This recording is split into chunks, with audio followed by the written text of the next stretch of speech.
$10 per barrel during the pandemic, when we were facing severity of a severe pandemic. Okay, and during that period of time, it went to southwards, and therefore you can see the prices were very low at that point of time because there was no demand in the economy, and that fall in demand you can see across the world. But now, since most of the countries have come out from this pandemic crisis, and there is a sudden spurt in demand of the crude oil as well, and as a result, the price has gone up. But what is more important is that the crude oil price is basically being monitored and basically being controlled by the OPEC, and the OPEC has also reduced its production. So that is also one of the cause why crude oil prices is increasing. So in this broader context, let us try to understand what are its impact on Indian economy. If you look at the Indian economy, almost 20% of its import comprises crude oil. So therefore, it's a huge impact that can change the macroeconomic composition in the country. So in this context, it's important for us to understand the crude oil prices and the movement of crude oil prices and its impact on the Indian economy. So this is one of the, even though it is a recent news, but what is important that these are the kind of things that you will keep listening, and you will this problem will always come up in our discussion. So therefore, we always need to address this kind of issue and need to understand this issue thoroughly. As part of external sector, you must have seen the impact of crude oil prices on Indian economy. So that is what we are going to discuss. So what we have discussed as part of it, as I said, the crude oil prices has gone up to $81 per barrel, and as you know, one barrel comprises 159 liters of oil. So that is about the crude oil price. It has gone up to $81 per barrel, and this is something which is extraordinary, especially in the last 1 year. And because of the rise in demand, this could be seen, but then there are many other factors as well. We will look at those factors, and at the same time, it will have a huge macroeconomic impact on country. So in this broader context, let us try to understand what are the major causes of the crude oil prices, why the crude oil prices is going up at this point of time. So one, as I said, we are almost reaching to the pre-pandemic level, and almost every economy is slowly and steadily reopening its various production houses and production activities. And as a result, there is a sudden spurt in the demand across the world, and that is considered as one of the reasons why there is a rise in crude oil prices. Now, there is another factor, that is supply restrictions. And there is a OPEC plus countries. So OPEC plus countries, which are grouping which maintains the international oil prices. So these countries are also restricted the supply, and as a result, the price has gone up recently. So OPEC countries are those countries which are engaged in which are major producers. Okay, so major producers of oil. So these countries are included under the OPEC plus. So I would urge you to go back and just look at as a grouping. You need to understand the OPEC grouping. So OPEC is basically comprising those countries, or is a grouping of major oil producer in the world. The third major problem and the causes is shortage of gas in Europe. And this shortage of gas has, in Europe, it has occurred largely because of demand for oil, and at the same time, the supply in Europe, basically Russia supplies the gas, but then Russia has cut its supply to the Europe, and as a result, there is a shortage of gas in Europe. And other is about the demand for oil for power generation has increased of late, so therefore there is a shortage of gas in Europe and Asia. Both the continent are facing the same kind of challenge. Yes, in the context of India, if we try to understand why the one of the major concern is about the high taxes on the petroleum product. As you know, the GST is not imposed on such petroleum products, and petroleum products are outside the purview of, okay, so these are outside the purview of GST.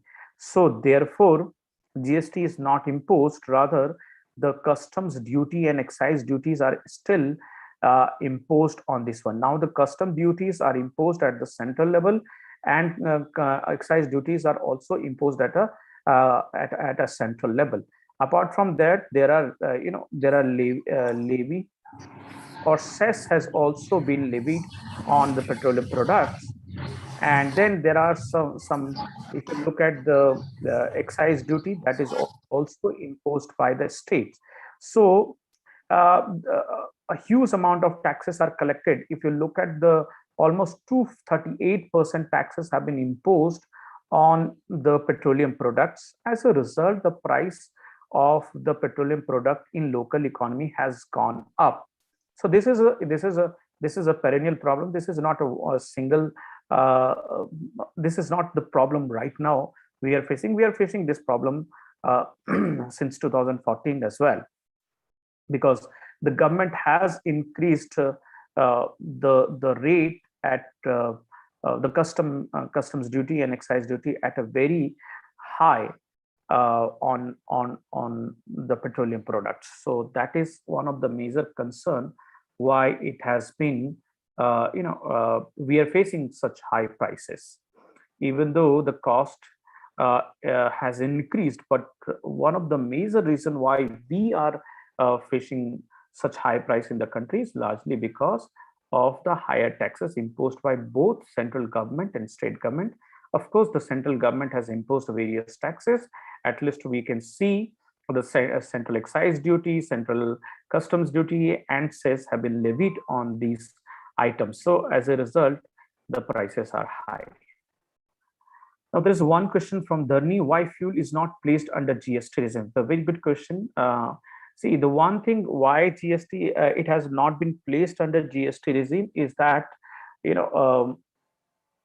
because this is one of the major source of revenue for the state. Now, two things that have been kept outside the purview of GST regime are petroleum products, 5 petroleum products, and the alcohol. These two comprise large part of the revenue for the state government. So the state are not willing to come up or share their total revenue with the central government. This will create huge dependency for the central government, huge dependency for the state government on central government. And if such crisis like the pandemic crisis occurs, they may face certain problems, as you have already seen. So as a result, the state are not willing to provide, willing to bring this under the GST regime. At the same time, if you talk about the central government, even though central government try to bring this under GST regime, and at least there was some sort of discussion under the last GST council meeting. But if you look at the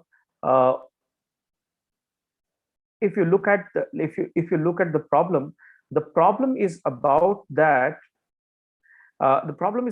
even the central government would hardly be willing to bring it under the GST regime, because if you look at the GST rate, as I said, the GST rate, we have 7 layers of GST rate, or you can see there are 7 GST rates. But if you look at, and the maximum is 28% plus plus cess, but it is 20 to 38% taxes that have been that has been imposed on the petroleum products. So how the government will bring it under GST is a question of concern. So that's why it has not been brought under the GST, because the central government will also have some sort of problems to bring it under GST. If you look at the government's earning through petroleum products only, so as an average, it is earning 90,000 per quarter. If you look at the average, if I look at the average, at least 3.6 lakh crore rupees earning. That is what the government of India is getting through the petroleum products. So that's why it would not be interested to bring it under the GST regime. And at the same time, the state government would not want to bring it under the GST regime, largely because it would create over dependency on the central government. So that's why they will not bring it under. Okay, so this is why it has been not brought under the GST regime. I request Keshav, the voice is coming from your side. Please, your voice. Okay. So petrol and liquor are not placed under GST. Okay, good. Now this is the reason why GST has not put under the why petroleum products have not put under the GST regime. Okay. Now, when the petroleum products, the international price of petroleum products increases, then what happens to the economy? How it impacts the Indian economy? We need to understand. Okay. Now, let us understand how many of you have attended my economy classes.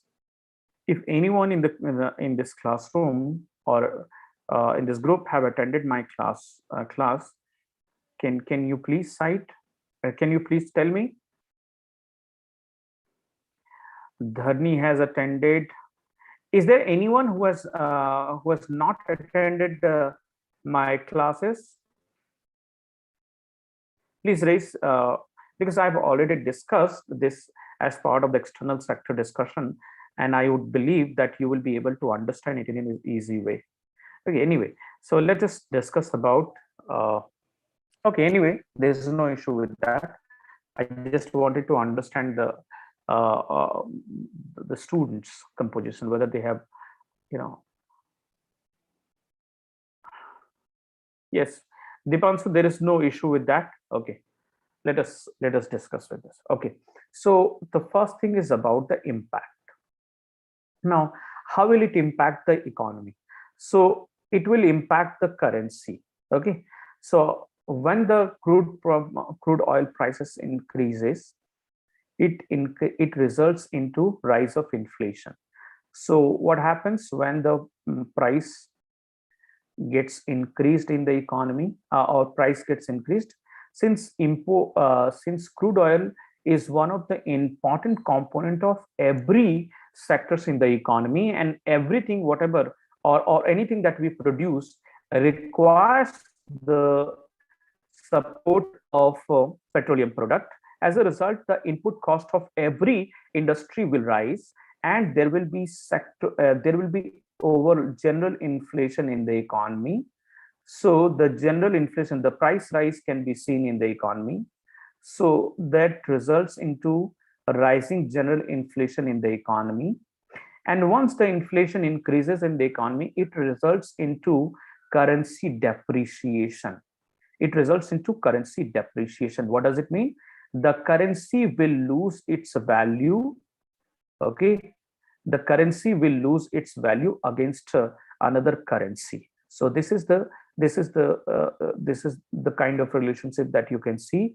When the prices increases, it results into inflation. That is called as imported inflation in the country. So once the inflation increases, overall general price can be seen across the goods and services in the country. So there will be general general rise in the prices of goods and services in the country. And once the general level of prices increases in the economy, that is referred as inflation. Inflation increases in the economy means what? It means the currency will depreciate. Why? Because more money will be chasing the less number of items. So less number of goods. It is largely because of the demand side inflation, which is increasing in the economy. Okay, so what will happen as a result of this? The currency will get depreciated, currency will lose its value, whereas the goods will, goods value will increase. So that is what happens when the inflation increases. So what the result of inflation is, the value of goods increases where the value of currency gets decreased in the economy. So that's why I said there will be currency depreciation in the economy. Once the currency depreciate in the economy, Kanishka, we are discussing about the crude oil price and its impact. So once the currency gets depreciate in the economy, what will happen? Whatever we will, import from other country, the cost of it will increase. Okay, let's say we are importing crude oil, so we will have to, because it is traded in dollar, so we will have to pay more Indian currency to buy $1. So therefore, as a result of this, import cost of goods will increase. And as a result, you can say import bill will increase. So we will be increasing more, the goods, we will have to pay more amount of money for the same items now. So therefore, our import bill will increase. And once the import bill will increase, it will result into the current account deficit. So that will result into trade deficit, and you can say that will cause current account deficit in the economy. So this is how it is related to. So understand this relationship. When the prices, this is the result, and this is the impact. Both this is the cause and concern. Both you can see with the rising oil prices. So once the price increases, it will cause imported inflation in the country. As a result, all the sectors of the economy will face a rise in their input cost. And once the input cost of the sectors will rise, they will increase the output cost as well. So there is as a result, there will be rise in general level of prices in the economy, which is referred as inflation. Once the inflation increases in the economy, the result of it can be seen. The currency loses its value, whereas the value of goods and services increases in the economy. So that's why what will happen, a result of this, there will be currency depreciation. It means the currency will lose its value. Once there will be currency depreciation, we will have to pay more to buy the same amount of goods from international market. And as a result, in the rupee form, the import bill will increase. Once the import bill increases, our export, if the export remains the same, there will be a more deficit. So as a result, there will be current account deficit in the economy. So this is how it is related. Okay. Everyone has understood this concept. If you have not understood, please tell me. I will explain it again. Or if you find difficulty at any level, please tell me. I will explain it with the help of example. So this is how it is related to. So the one kind of thing, one sort of things is that price will increase, general level of prices will increase, currency depreciation, import bill will increase, and there will be current account deficit.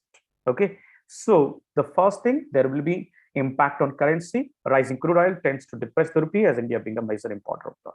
So almost our total import, 20% import comprises the crude oil.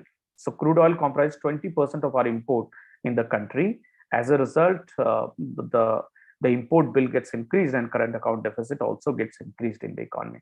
As I said already, there is a relationship. So import bill will increase in inflation. I've already explained these things.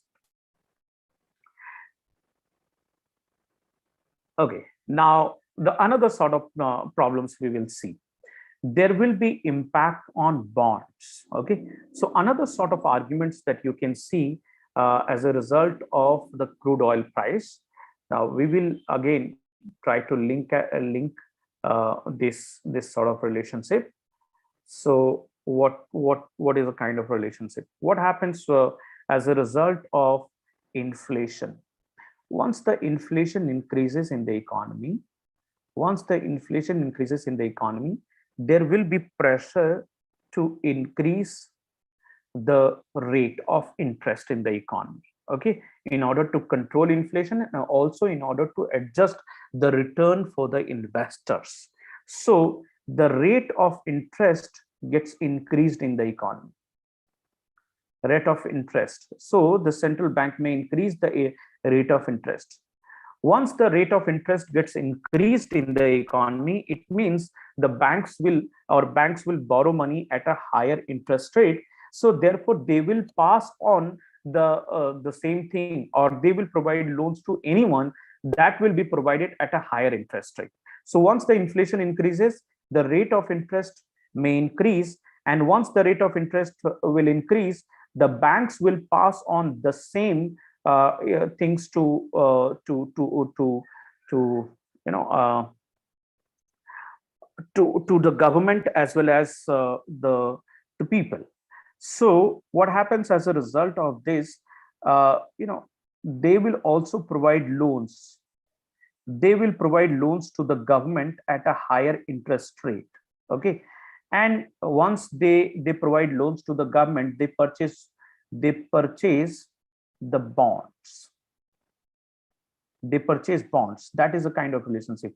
They provide loans to the government, and as a in lieu of that loans, they purchase bonds from the government. So what happens as a result of this? There will be the cost of loans will increase, and therefore the bond yield will increase in such thing. So that is the relationship. Once the prices, crude oil prices increases, crude oil price increases in the economy, that will bring inflation in the economy. And once the inflation increases, the rate of interest, there will be pressure on the government to increase the rate of interest. One, because to control the inflation, and the second, why? Because if the rate of inflation is higher than rate of interest, why would somebody provide money to anyone? Because it will cut their money, or it will eat their money. So therefore no investors will provide money to anyone. So therefore inflation, if the inflation increases, there will be pressure on the government or on the central government or central bank to increase the rate of interest. Once the rate of interest is increased by the central bank, the banks will get loans at a higher interest rate. If they get loans at a higher interest rate, they will provide loans, or they will pass loans either to central government or the firms or to the people at a higher interest rate. So one sort of things that the banks do, that they provide loans to the government as well. And as a result, in lieu of that loans, they receive bonds from the government. So what happens? The bond yield will increase. The bond yield is basically what? The bond yield is basically the loan or the interest that they get against the bond. So that is what will increase. So bond yield will increase. Once the bond yield increases, the bond prices goes dip. Okay, so there is an inverse relationship between bond yield and bond prices. So try to understand this one.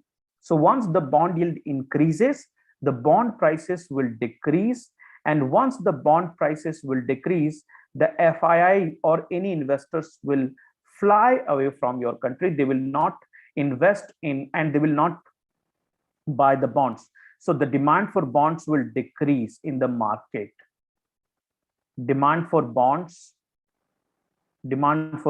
bonds, for the example here, demand for government bonds will decrease because it will give less return to the investors.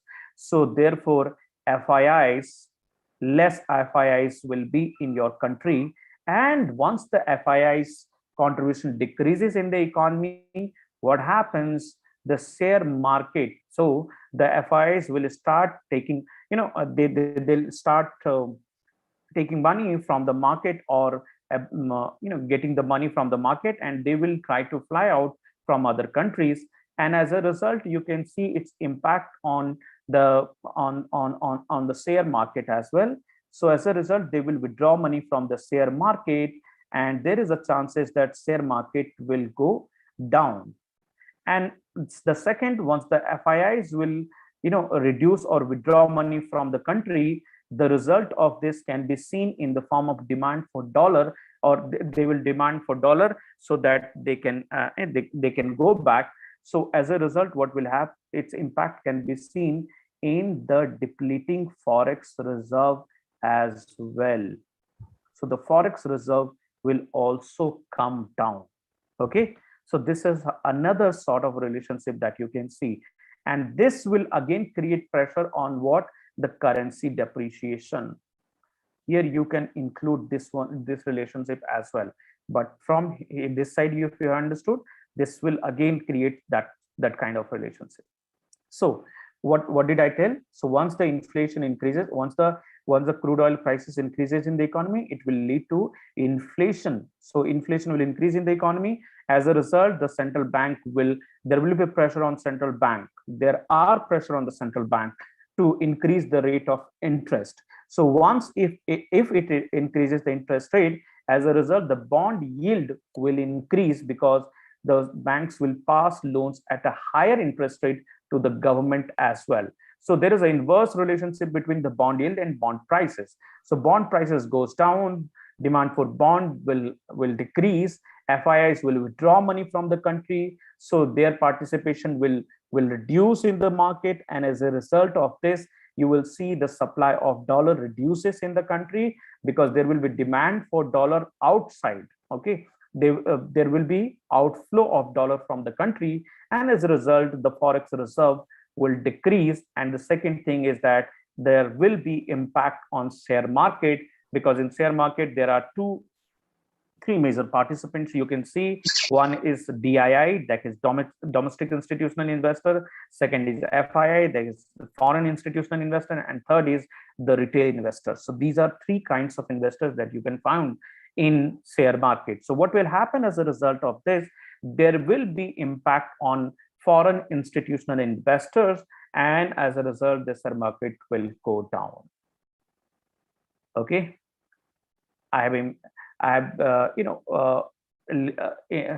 so this is how I have addressed all the issues. Okay, so this is again the sort of relationship. So there are two major relationship. You can break it here also. You can break it here also. So that will bring three kinds of relationship when it comes to the oil prices. Once the oil prices increases in the economy, this is how it impacts the economy. How many of you, is it clear to everyone? Or if anybody has a doubt, please raise your concern. I will again address your issue if you have not understood the relationship. Is there anyone who has not understood this one? Kaniska is saying that is this discussion. Okay, because I want please explain the second concept. Absolutely good. So second concept, that is the inflation part. Okay, so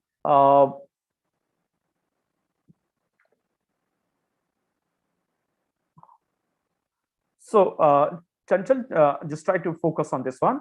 So as I said, once the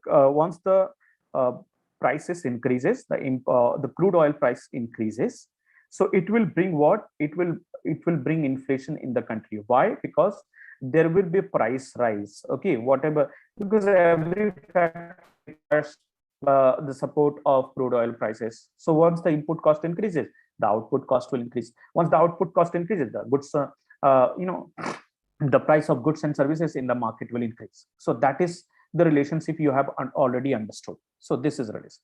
Okay, now what happens when inflation increases in the economy?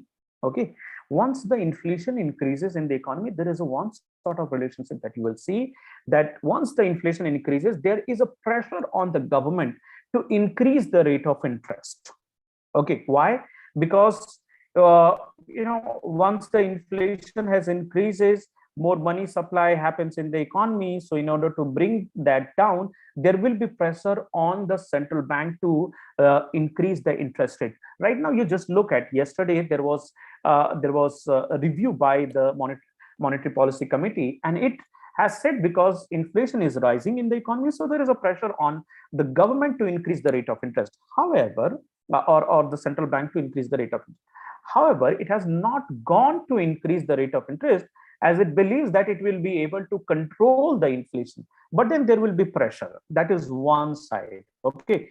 So we have already understood under the monetary policy, whenever inflation increases in the economy, so how the central bank responds? The central bank will increase the rate of interest. Okay. So that is how it happens. So they increase the rate of interest.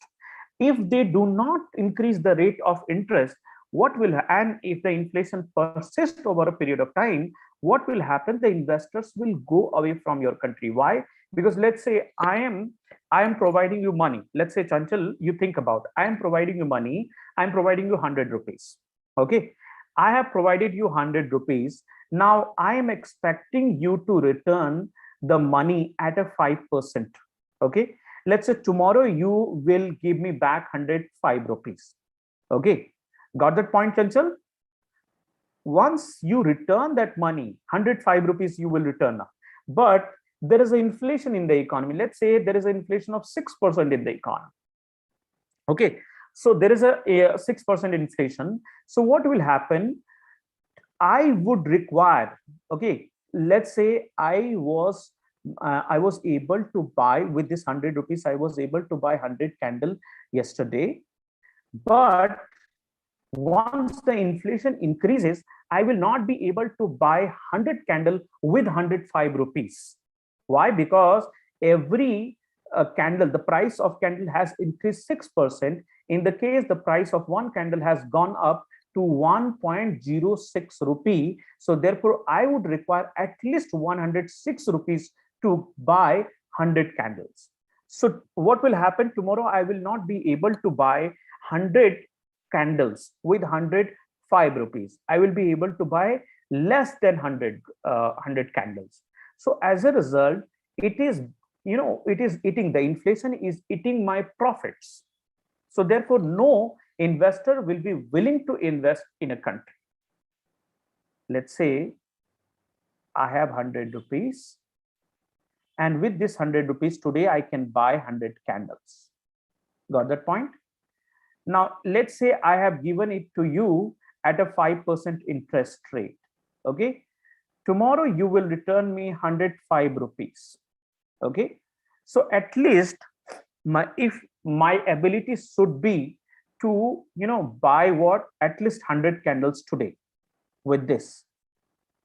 Okay. If the interest rate remains to 5%. So what will happen if 100 rupees, 100 candles today, yesterday I was able to, or last year I was able to buy 100 candles with 100 rupees. Now, if there is a 6% increase in the rate of candle, then I would require how much to buy 100 candles? I would require 106 rupees to buy 100 candles. Today, if I want to buy 100 candles, I would require 106 rupees because the candle price has increased by 6%. So what will happen? I will not be able to, you have returned me 105 rupees, but I will not be able to buy 100 candles with 105 rupees. It means what? My capacity today has decreased from last year. Last year, I was able to buy or purchase 100 candles. Today, I am not able to buy 100 candles. It means what? The money I have provided to you and the return, what I am getting, the return is not enough. Okay. So if the inflation rate is 6%, it means what?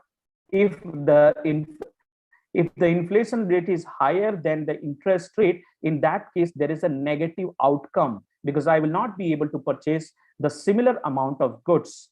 So if the interest rate, so if investors, if you want to if any investors want to invest in the country, you will have to raise the interest rate to 7% if inflation is 6%.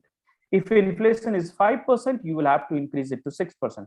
So all the time, there is a necessary condition in the economy that inflation rate should always be lower than interest rate.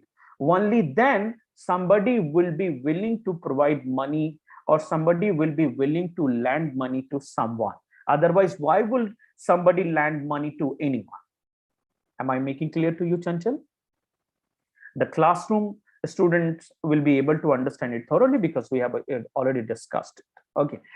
So this is what happens. So what will happen? There will be pressure on the rate of interest. There will be pressure on central bank to increase the rate of interest. If they don't do so, it will cause what? It will cause problem for the lenders in the money, or the individuals or the institution which provides money to the government. So as a result, what happens, you can directly link it with why the investors will put money in your economy. They will not put in because there is a higher rate of inflation, rate of interest is lower, so they will not put money in your country. Other kind of relationship, you can go with this one. So you have understood from inflation to interest rate. This is clear to you. Now from interest rate to loans, let's say, rate of interest. So the banks will get at a interest rate. If they get the loans at a higher interest rate, they will pass the loans at a higher interest rate also. Or if the inflation increases, there will be pressure on them to increase the interest rate as well.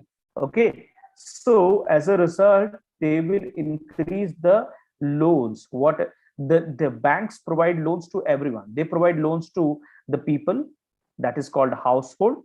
They provide loans to whom? They provide loans to the farms. They provide loans to the government as well. So they provide loans to everyone. So what will happen as a result of this? They will increase the loans rate or rate against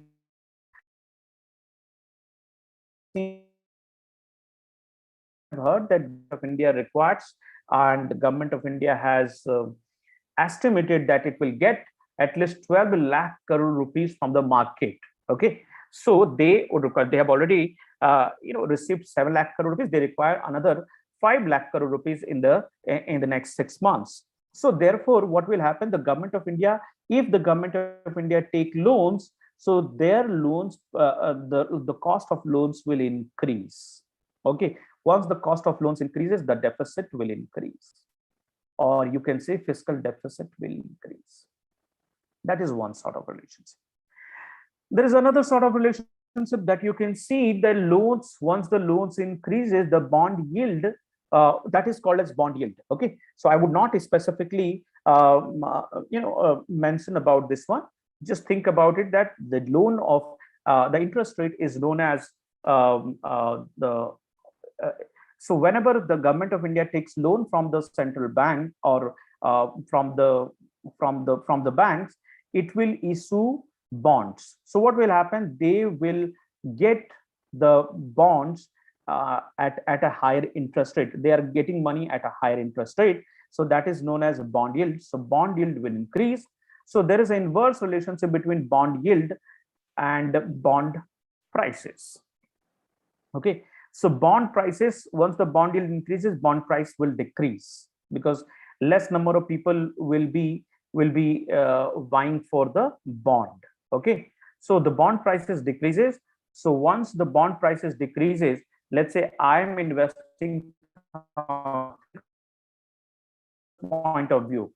If I'm investing 1,000 rupees, if I get 1,200 returns, so I would like to make investment. If if the price goes down to 1,100 rupees, or let's say 1,000 rupees, why would I make investment in such things?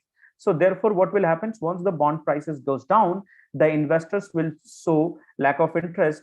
So there will be a lack of demand for government bonds. So once the government bond decreases, Okay, so FII will not take interest in buying the bonds in the market. So FII will withdraw money from the market. They will sell the bonds in the market, and therefore they will start going back to their country. Once they go back to their country, they will demand what? They will demand dollar, because they once they come into the country, enter into country, they bring dollar. Once they go out from the country, they will demand the dollar. Okay, so the outflow of dollar will increase in the economy. Once the outflow of dollar increases in the economy, the forex reserve, which is measured in terms of a dollar, that reserve will also go down. Okay, so that is the impact that you can see. At the same time, FII, uh, if the FII decreases, they are one of the participants in the share market. The share market will also see the outflow of money from Bombay Stock Exchange or Indian Stock Exchange to other countries. So that's how the share prices will also go down in the economy. Okay, that is a kind of relationship that you need to understand. So whatever the factors that you have seen, that factors are all related to one factor to another factor. Okay, so I have already explained in my various classes, I've already explained all the interest. Okay, even if you look at the previous current affairs classes, these are all explained. Now it is clear to you, Chanchal? I can understand. Okay. Okay, so good. I hope everyone has understood this concept. So if you want to retain in this way, you can retain in this way also. But if you want a relation, so this is how it is related. Every factor is related to another. So I would also always advise you to understand the relationship, so that you don't need to memorize the things. Am I making clear to everyone?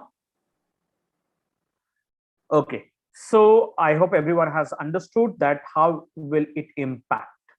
Now, once it has a huge impact on economy, so if crude oil prices has a huge impact on economy, and we have time and again we have seen there are a lot of challenges we have faced in earlier time also, or we have faced various challenges because of the increase in prices of oil.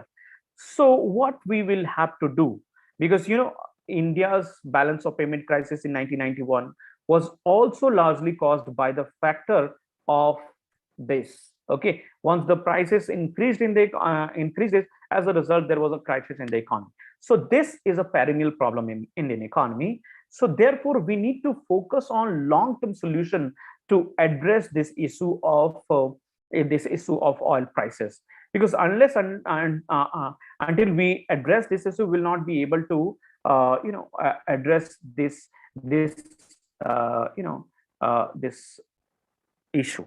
So therefore what we will have to do, of course, whatever we suggest, we can suggest n number of things, but this could be mix of long-term and short-term solution. So there could be both long-term solution, there could be short-term solution as well. Short-term solution, of course, the one thing is that we must build strategic oil reserves, and therefore once the strategic, and the government of India has already built its 6 strategic oil reserves at various centers. So government should focus on strategic oil reserve. It should definitely focus on keeping reserves of the oil when the prices are lower. But the problem is how much you can how much reserve you can have. Okay, there is a limitation, and there is a cost also. The money flow, it's not that money is available to everyone. The cash flow needs to be maintained. So therefore strategic oil reserve, what we definitely need to need to maintain strategic oil reserve. But at the same time we must also think about that there are some limitation for strategic oil reserve. So we will also think about the long-term policies. Six strategic oil reserves are functional. These are all functional right now. Okay. Now, what we need to focus on? We need to focus on alternative source of energy. We need to focus on, let's say, solar energy. That is where India is reaching. So India should focus on solar energy. For that, government of India should emphasize on providing loads to the solar energy producer. Solar panels must be made available. The manufacturing setup must be set up for manufacturing of solar panels and so on. So the government of India should provide enough incentives for the solar energy producer or alternative energy producer in the country, so that the viability can be increased. The one suggestion is also made that the farming in India must be mixed, where solar energy can be produced simultaneously with the agri production in the country. So that is one technique that can be adopted. So this is what we have understood about the focus on alternative source of energy. Without focusing on it, we will not be able to in the country, because it is not something that is challenges for energy security. It is challenges for macroeconomic factors as well. So that is what India need to focus on. One thing that we can do for this one is also the mixing bioethanol products with petroleum products. Okay, that will help India to curb the rise in prices. So the prices can be addressed. The prices can be addressed if we include bioethanol, or if we are able to mix bioethanol with the petroleum products. Government of India has already incentivized the bioethanol producer, and Government of India is already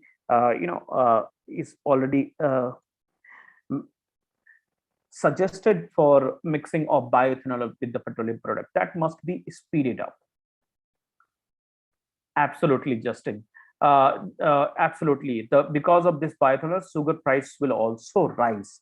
But then one thing that you need to understand, so if the bioethanol, so not only the sugar price, bioethanol, there are many sources of bioethanol.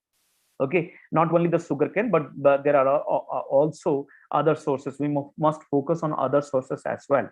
So of course there will be rise in the input cost, but then anyway the price, if you try to balance, you will find out that the cost will still reduce in such circumstances. And if we provide alternative for sugars also, for example, there are other products that are being utilized for bioethanol source, that must be utilized. Okay, so husk can be used for production of bioethanol.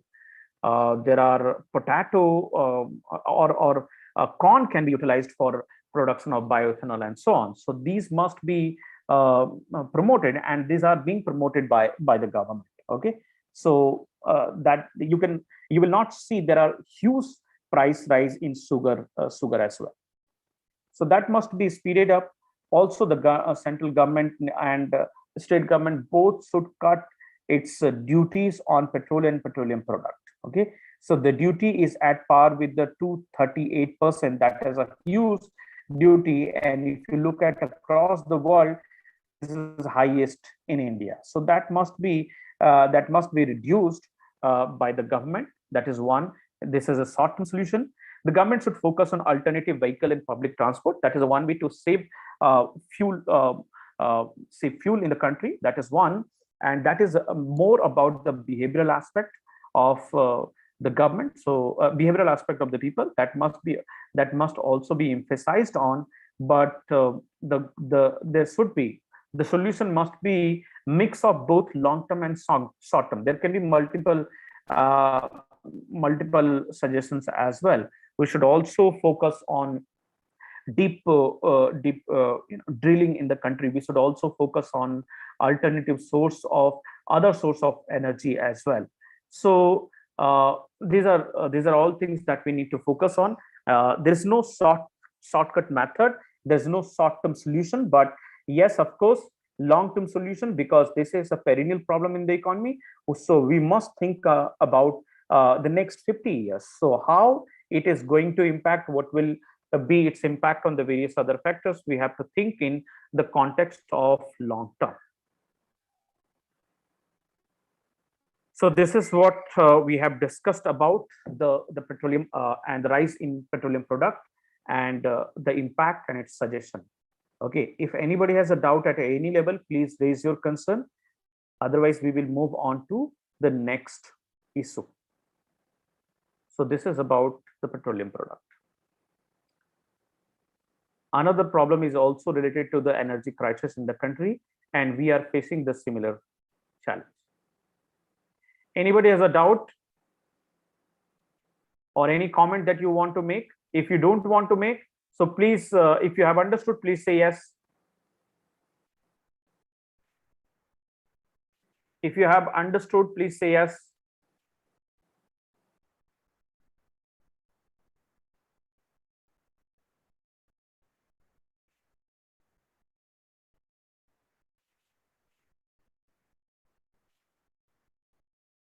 Okay, now let's move on to the next issue.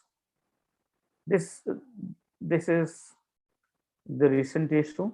There is a coal shortage in India, and as a result, this is not in India. This is also in China. We have heard about the news that there is a power block and there is a power failure in China. As a result, the supply has also got affected from China. Okay, similar kind of challenges we can see in India as well. And there are many companies that have highlighted and they have flagged that there is a coal shortage in India, and you must have heard about the various state government and union territories government has also flagged the concern. Okay, so in this context, let us try to understand the coal shortage in India. See, these kind of problems will occur because the supply, it is not about the demand has increased, because once the economy is opening, the demand has increased. But what happened last year when the demand was low, so the supply there was a problem with the supply side.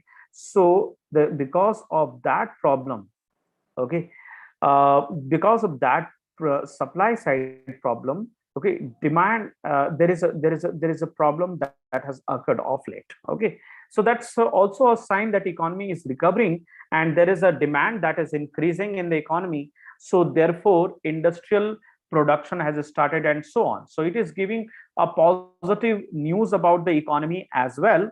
Of course, the coal shortage in if decreases in the economy, if coal shortage problem has occurred in the economy, it shows there is some sort of challenges at various levels. We will try to understand that in the context of that. But it's also a good sign that is showing that there is a demand in the economy, and economy is slowly but firmly coming or reaching to the level of pre-pandemic. Okay, so let us try to understand what is the news. The news is about the India's thermal power plants. They are facing huge coal shortage, and they have their average has come down to 4 days of fuel. Okay, so they have a fuel of 4 days, which is very less compared to the government's notification. Government says at least every thermal power plant must have a fuel for 14 days, but now it has gone down to 4 days, which has highlighted the problem of coal shortage in the country. Now, why this problem has occurred and what is the current status? If you look at the news, in October 4 days of fuel means, let's say if there is a one power plant, okay, so when the economy is functioning normally this power plant requires, let's say, 220 million ton of coal every day in order to produce certain amount of electricity. So now they have 4 days of it means they have 880 million ton coal left in their stock. There they will be able to supply at this juncture, at this level, they will be able to supply the coal for the next 4 days only. That is what it is about, 4 days of fuel. So they have their stock. The government of India has said you must have whatever the production you are doing, regular production, you must have 14 times of that one. Okay, so yes, absolutely, that is what it is saying. So 240, 220 into 14, so you must have 14 days of fuel available to you at any given point of time, so that there is a no mismatch between demand and supply. Means you must have every company must have 2 weeks of fuel in their stocks at any given point of time. But now this has been reduced to 4 days of fuel. Why? Because the companies, there was no demand for electricity. So why the thermal power plant will create additional? Because one thing that you need to understand: if anything remains in a company, if it remains stock is not a good thing for the company. Because if anything is if anything remains stock, it will not give value to the to them. It will, in fact, their money will remain stock, their money remains invested, but that is not producing something. So therefore no company or no company will be interested in keeping stocks or stocks for a long period of time. So therefore, when there was no demand for electricity in the country, so they were also reduced their stock. And as a result, now once the demand has increased, they are producing as much as demand is in order to meet the demand. So what has happened as a result of this, they are able to consume their input or input at a very fast pace, but at the same time, the availability of raw materials or input are not speeded up.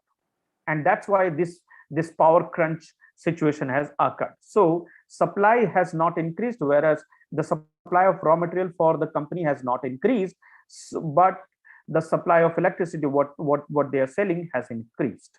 Okay, that is what the problem.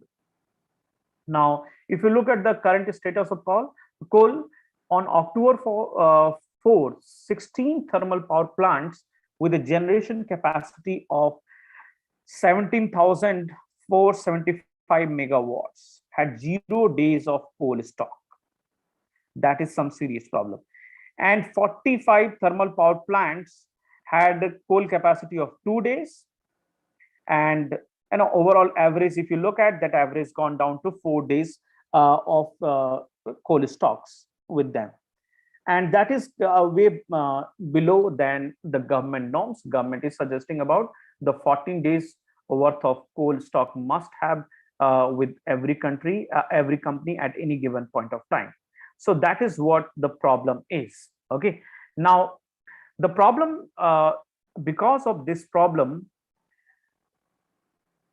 India is facing electricity shortage in the country and across the. If you look at various parts of the country, that is what it has increased. Now, let us try to understand the reasons for coal shortage in the country. Of course, the one reason you can cite is there is an increased power demand. The demand has increased because slowly and steadily we have opened our economy, and as a result, there is an increased demand of the electricity. And if you look at the data suggests that at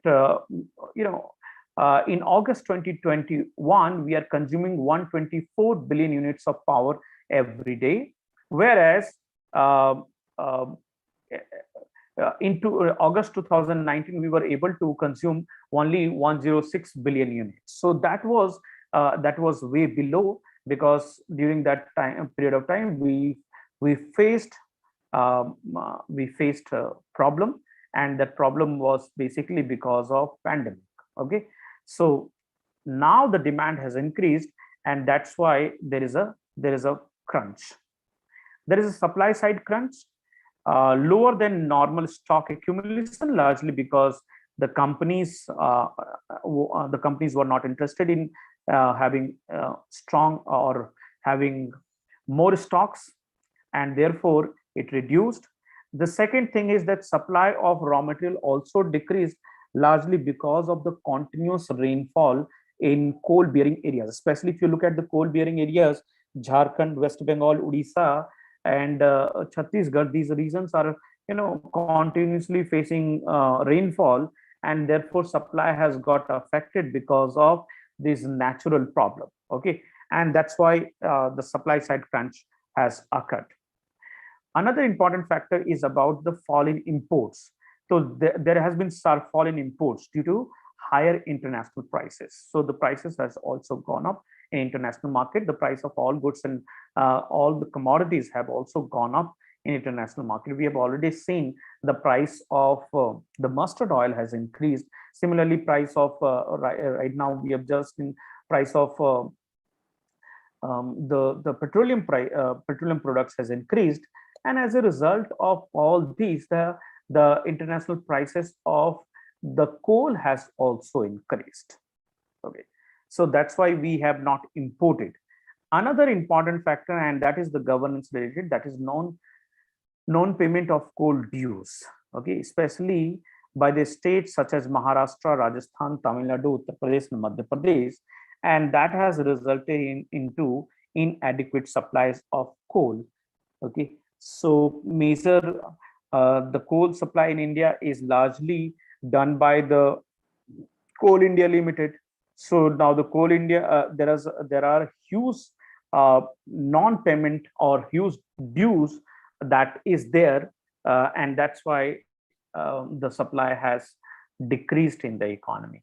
So these are the major reasons which have been cited for creating coal shortage problem in the country. Now, its impact can be seen in terms of electricity supply, and of course, it will have if it doesn't improve, it has a potential to create a problem in terms of industrial development or industrial production.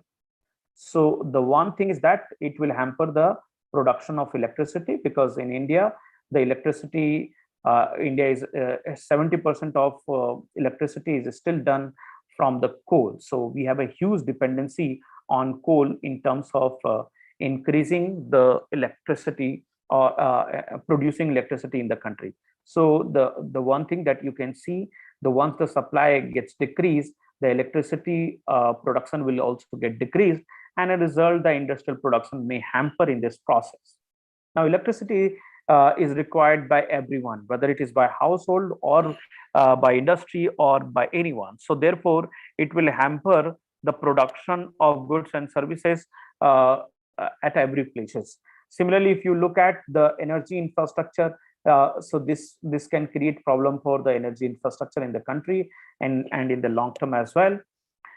It will, as I said, it might lead to downscaling of business production, as you have seen the similar kind of problem occurred in China. So that kind of challenges you might see, and if the country would not like this kind of problem, because currently the demand has increased in the economy, and there is a huge demand from US and other countries as well. So in such circumstances, it not be ideal for country to face the situation of coal shortage.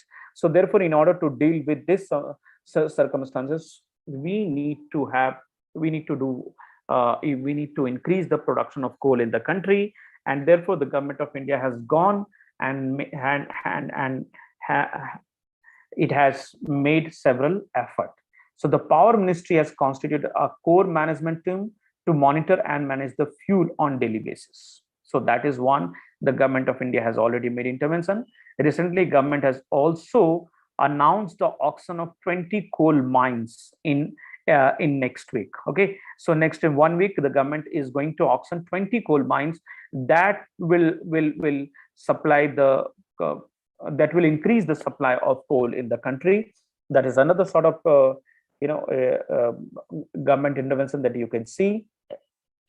The government has also boosted the large number of rigs for coal being transported to thermal power plants on a daily basis. So Indian Railway has improved its rigs, and so therefore the transportation can be speeded up from the coal sources to coal thermal power plant. That has also been done.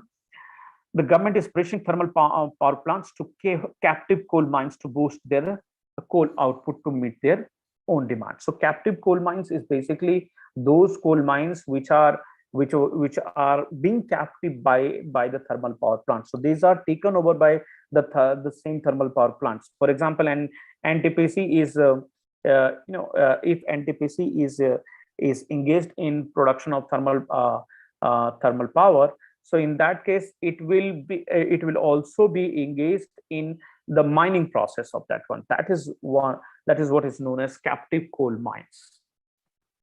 At the same time, Coal India has also ramped up supplies to thermal power plants by nearly 12% annually. So that is also some good news that you can see that the government has recently made effort. But one thing that you need to understand, this is bound to occur. This problem will occur in every developing countries. Why this occurs? Because once the demand increases, it is not easy for the company to initiate the supply on immediate basis. So it will not be easy because demand has remained subdued for a fairly long period of time, or almost 18 months.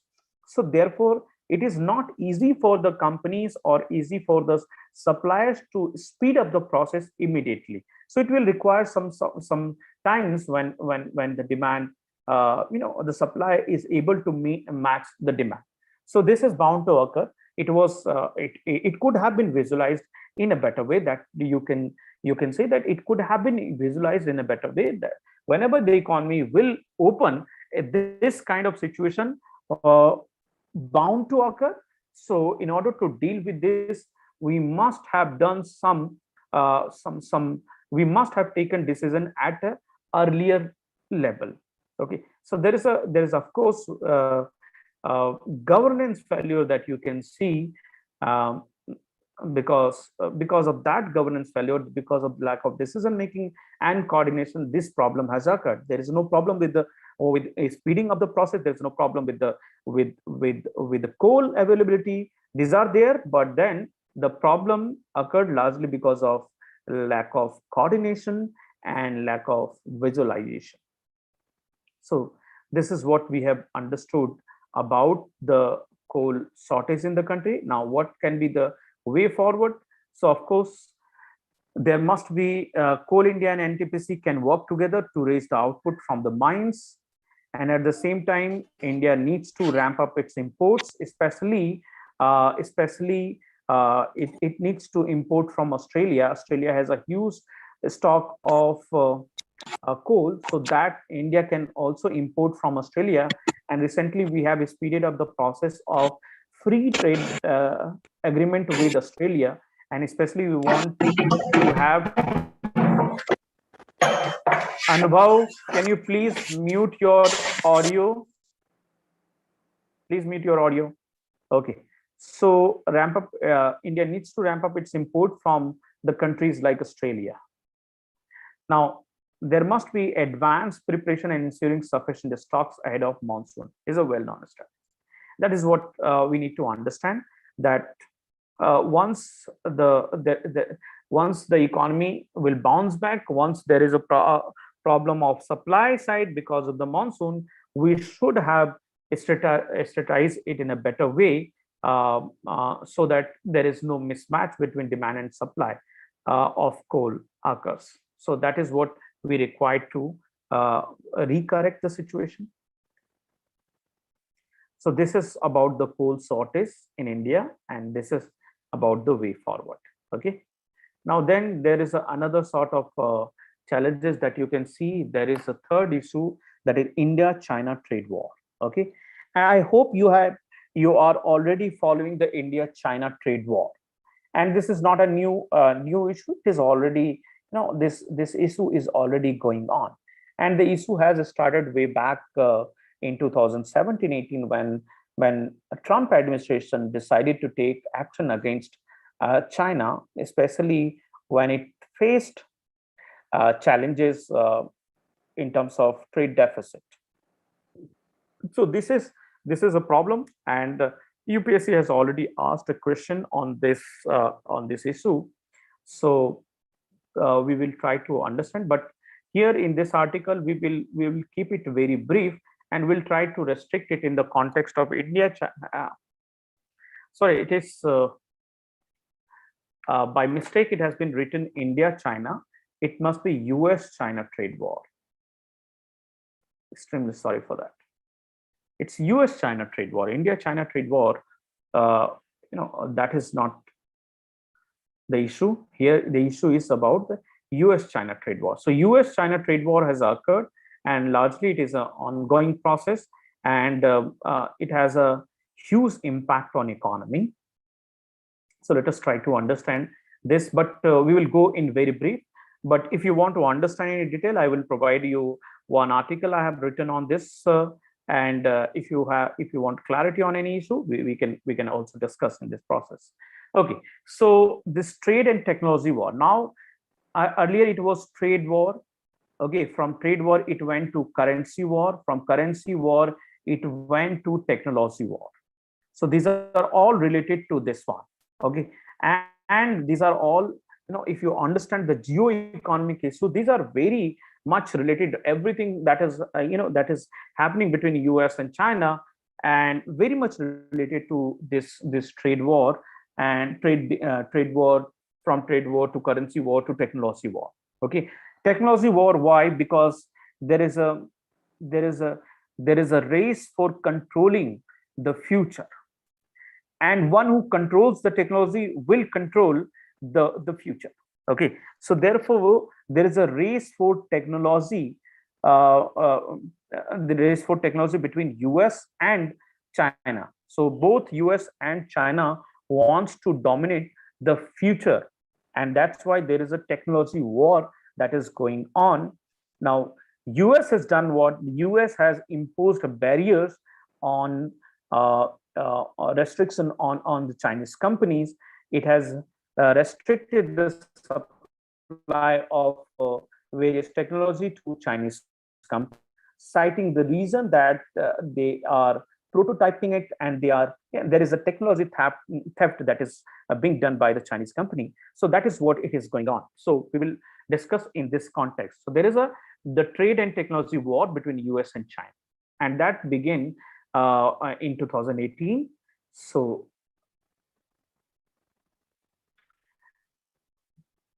now, when I say trade war, just just give you a brief information. When I say trade war, it is basically what it is. So let's say there are two countries. This is US and this is China. So trade war means the trade, okay, the free flow of trade cannot be done. If a Chinese company wants to sell something in US, similarly, if a US company wants to sell something in China, okay, now they cannot do easily. Okay, why? Because there are barriers that have been put to travel. Okay, so there are barriers that have been created so that the Chinese goods cannot be sold in US, and there could be less demand for Chinese goods in US. Similarly, there will be less demand for US goods in China. So what is how it can be done? By increasing the taxes or customs duty, tariff and non-tariff, tariff and non-tariff barrier. By increasing the tariff and non-tariff barrier, one can increase the cost of goods to enter into any economy. So let's say that there is a Chinese goods, if you want to enter into a US, so I'm imposing, the US administration is imposing high tariff or high custom duty on those goods. As a result, the price of those goods increases in US, and there will be lack of demand for that goods in US, and the vice versa. Okay, so that is what the trade was. So both the countries imposed tariff and non-tariff barrier against each other's goods. So that is what is known as tariff trade war. Now, how it all started? It started, as I said, in 2018 when Donald Trump unilaterally imposed 25% tariff on Chinese imports. Okay, so that is a unilateral decision. As a result, China also retaliated, and it also increased the tariff rate against the various goods imported from US. And as a result, it is started.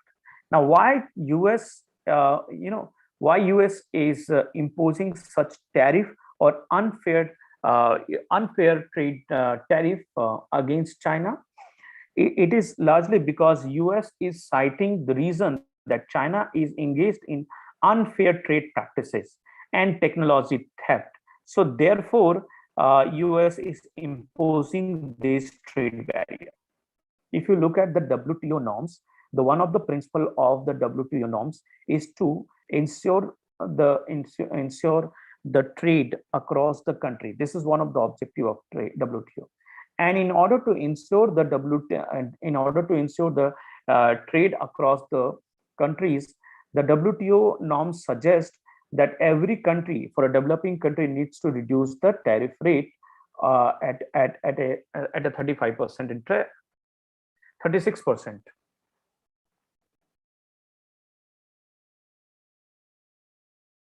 One minute. So every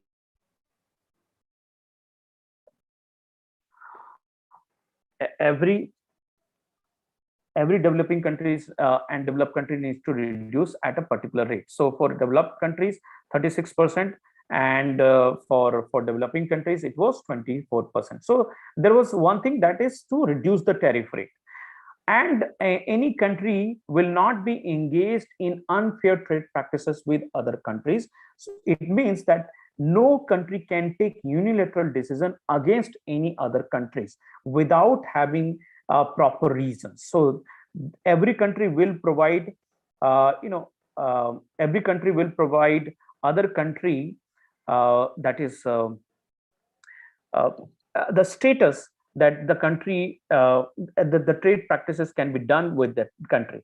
But then there are certain exemptions that if a country is engaged in unfair trade practices, in that circumstances, the unilateral decisions and unilateral lateral tariff can be imposed by other country. So therefore, US is accusing China for unfair trade practices. Free trade agreement and trade agreement, there can be various kinds of trade agreement. One is free trade agreement, there can be other trade agreements as well. Okay, so free means not free. It doesn't mean free trade agreement means reducing the tariff of everything. Okay, so it is not. The free trade agreement means there are two countries which are engaged in free trade agreement, which means they will reduce the tariff rate against each other country. Okay, so there will be reduction in tariff. There will be no zero.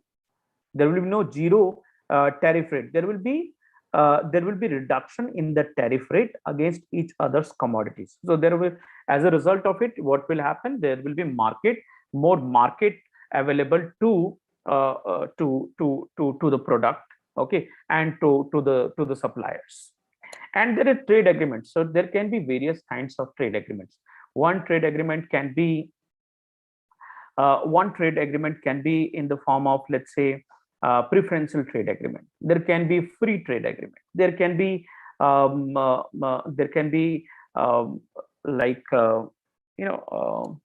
other sort of trade agreements that you can see with what we have done with South Korea and Japan. Okay, so there can be another sort of trade agreements. So there are types of trade agreements. So that is there. Okay, am I making clear to you, Noor Jahan? So free trade agreement is one sort of trade agreement. There can be another trade agreement as well. Okay, please repeat the concept WTO. I would, Kaniska, I think you might have appeared. It is not WHO, WTO. So every country will reduce. There are in WTO norms, one, understand this one. Don't go by 36% or 24%. Just understand this one. WTO wants to, and one of the objective of WTO is to promote free trade or free flow of trade, free flow of goods and services across the borders. Okay, means trading. It wants to promote, and it has objective to promote trade across the border in the world. Okay, now across the borders of the country. So therefore, it wants to reduce the tariff of every country. So every country needs to reduce the tariff rate. So whatever the tariff rate they have, they need to reduce. Let's say one tariff is whatever the tariff rate they have. So developed countries are required when the trade agreement come into it came into operation. So every developed countries were required to reduce the tariff rate by 36%. Okay, they need to reduce 36%, whereas the developing countries were required to reduce 24% of the tariff rate.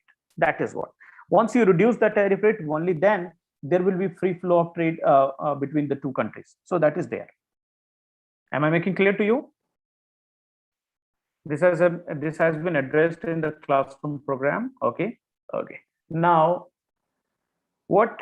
So that is what it is saying. The US accused China for unfair trade practices and technology theft. Okay.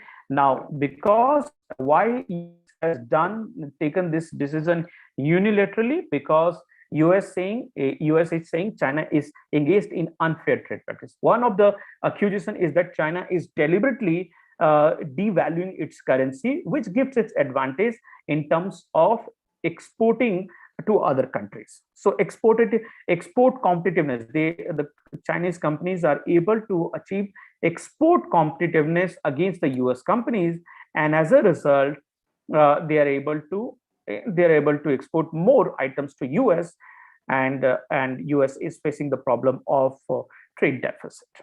The another is about the technology theft, and the technology theft in the sense that the technology that has been developed by Chinese US companies, now this the prototype has been theft and taken away by the Chinese company, and they are developing it their own without without paying the intellectual property rights cost. So that is the problem. So basically, if you look at, there are two kinds of problems. One is about the manipulation because of the exchange rate, manipulation in exchange rate market, and second is about the lack of respect for intellectual property rights. Okay, and this trade war continued even when the Joe Biden came into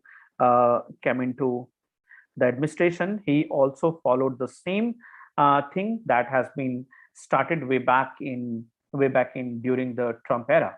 And if you look at the US, in US, there is one thing that you will always see: the foreign policy is more or less okay. That remains same, whether it is about the Republicans or it is about the Democrats. The foreign policy will remain more or less same. So therefore, the President Biden has also continued with its practice. And as a result, the US has denied China both the knowledge and inputs of producing frontier goods and services, as well as access to markets affecting semiconductor production and 5G technology. So that is now the technology war has started. So as a result, there is a it doesn't want to supply the knowledge and inputs for producing semiconductor. And if you look at the semiconductors are used almost everything today. Okay, so whatever the technology that you see, the semiconductors are used. Now there is a one thing that you need to understand.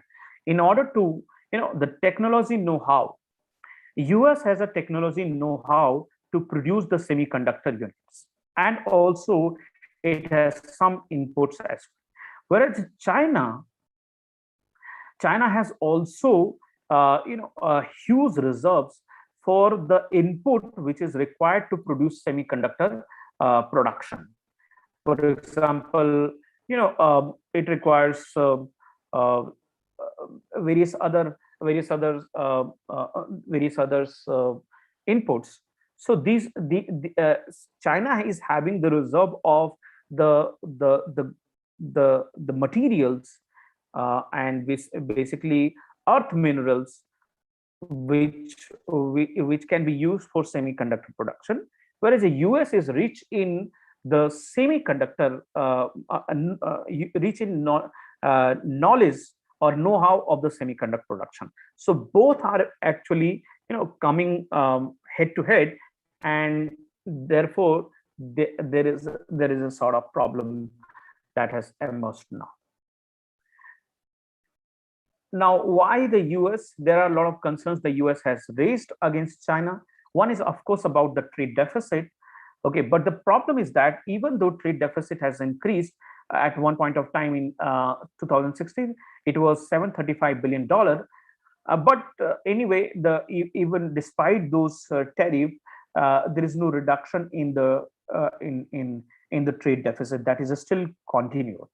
That is one problem that you can see between and US, and China has a concern about the trade deficit, which is continuously rising. Second is, during the pandemic, it was China which could supply to the entire world.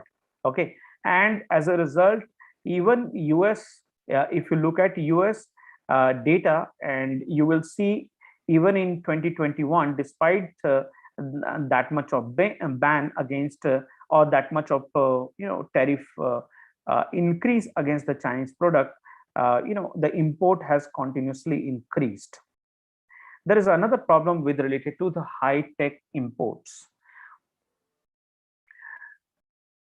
High technology imports. Okay, so the high technology imports that is increasing in US, and that is some sort of concern, because US has always been the dominant player for high technology and products.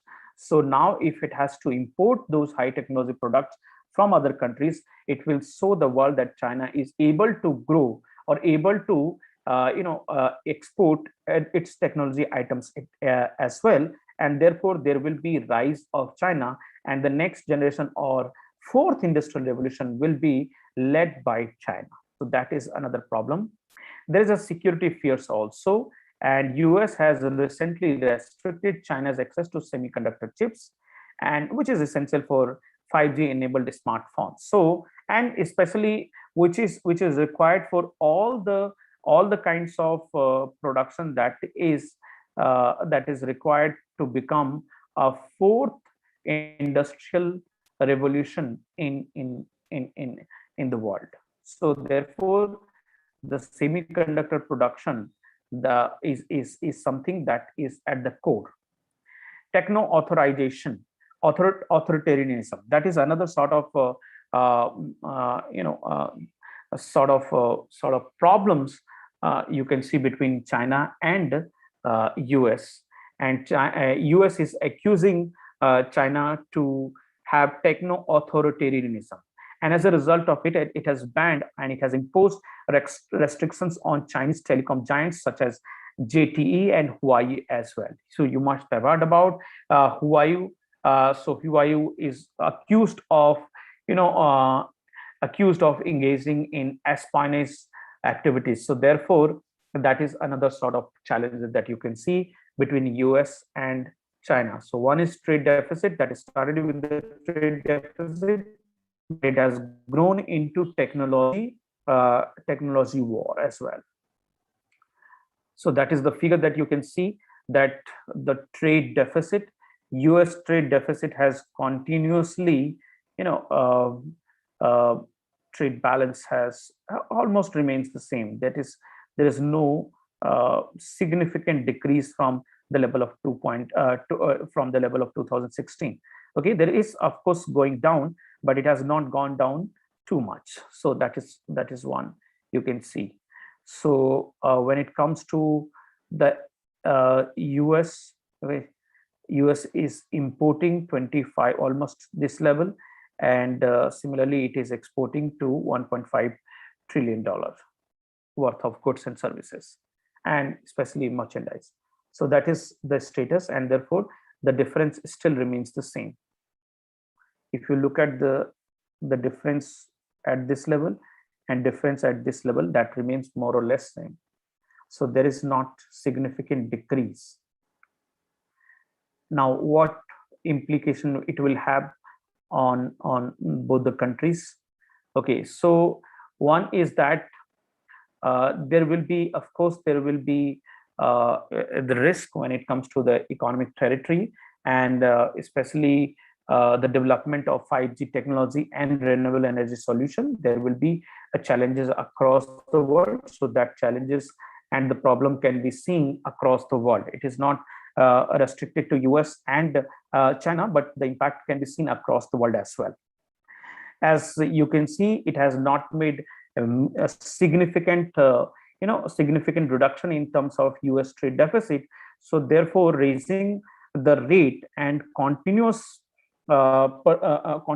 persistent on that step, the US will definitely have to think about it, whether it wants to reduce the dependency, then what alternatives it can look on.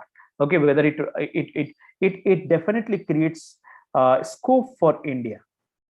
But of course, India needs maneuvering. India needs higher skills so that it can take the benefits. It has started taking those benefits, but not at a greater scale. Of course, we have started getting benefit in textile sector, but when it comes to other sector, we are not able to get that benefit. Okay, so if you want to take the benefit at a broader level, we definitely need to have free trade with US, which at this point of time we don't see in sight, because once the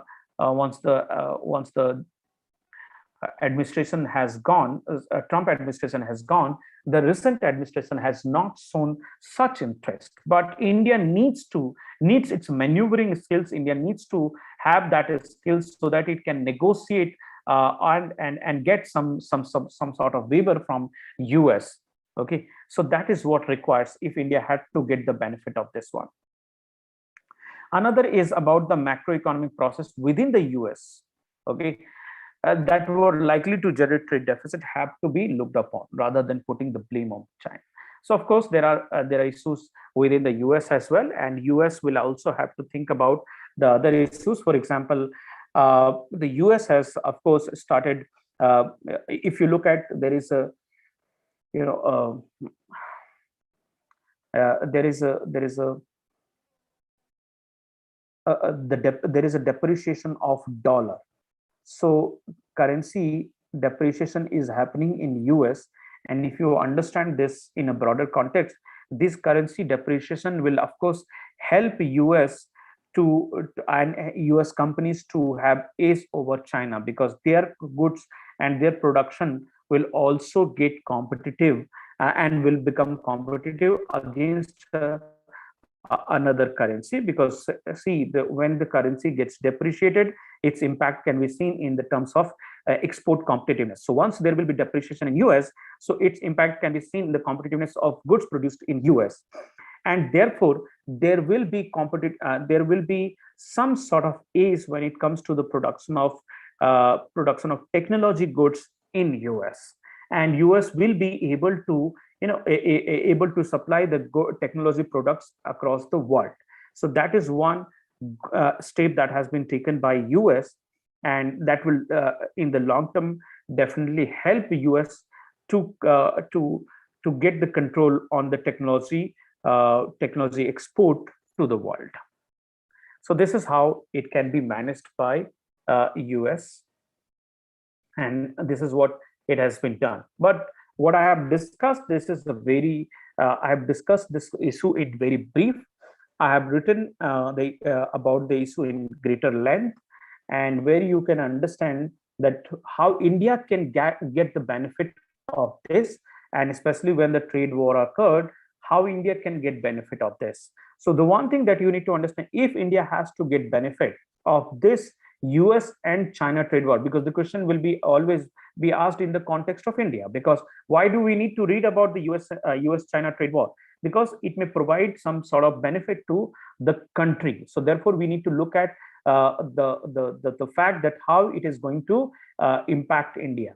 So of course India will get advantage, as you can see in the textile sector. Similarly, the demand for other sector can also be increased in US and is increasing. But India needs to ramp up its production activities. India needs to ramp up its manufacturing scale, so that it can produce goods at a greater level, and it can supply to other countries. For that, India needs market as well. India needs reform when it comes to the supply side of the economy, also reform at the investment climate in the country. So we need to go for both mixed of investment-led model and export-led model economy. Both are related to each other. So we need to strengthen all the mechanism to investment-led economy and export-led economy. But in order to be successful of the investment-led economy and export-led economy, we need to have a great trade negotiation with other countries as well, especially the European country, Australia, Japan, and US, because these are the countries where we can sell our goods goods at a scale level. So that's why we need to have a negotiation with these countries. And of course, the countries like Saudi Arabia, countries like Dubai, which we have already done with. So we need to promote free trade agreement with these kind of countries, so that our demand in those countries increases and export gets increased, and we can emerge as an alternative to Chinese supply chain. Okay, so this is how we need to take benefit of the situation. Okay, so we have discussed about this one. Now it's 7:40. Let's take a short break. Okay, and we will take a break of 10 minutes, and after 10 minutes we will discuss about the rest of the issues. So there are some interesting issues that have that we need to discuss about. So we'll discuss about the rest of the issues after break. Okay, so we'll meet at 7:50. It's 7:40, so at 7:50.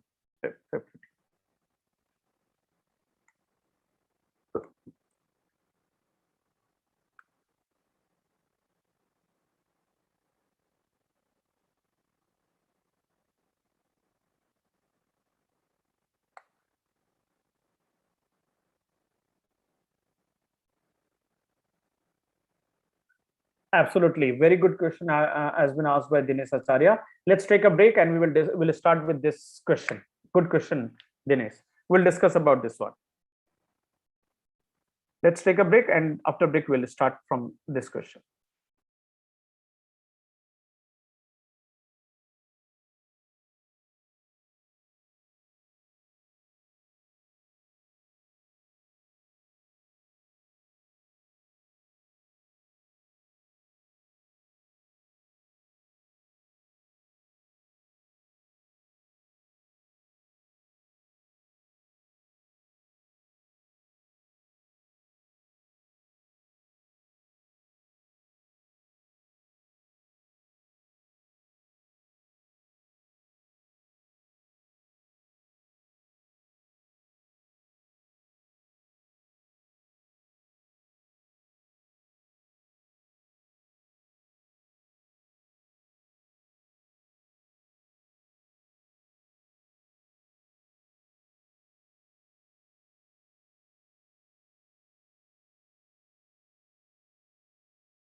Welcome back to everyone. So the next issue that we are going to cover is WTO and trade multilateralism. Now, recently the WTO meeting is going to be organized, and that has been scheduled to be organized at Geneva. Okay, so but we need to understand that since this issue has come up and the meeting has come up, there are many issues in between that. There are the question related to multilateralism, trade multilateralism. Now, countries are like, since the trade war has started, the countries are becoming protectionist. So there is a protectionist tendency that is growing across the world, especially led by US. So in that circumstances, the WTO lost its relevance, and there is a question about the WTO losing its relevance. However, with the coming of Biden administration in power, there is a change in policy, and as it has been already commented by Mr. Biden, that it will protect the interest of various multilateral institution, and therefore in this context we need to discuss about the WTO and trade multilateralism concept, how it has been recently challenged, and how US has especially which was once protagonist of globalization, is basically reducing the limit of WTO, or limiting the role of WTO. Okay, why? Because it is not serving its interest. So that's why it wants to.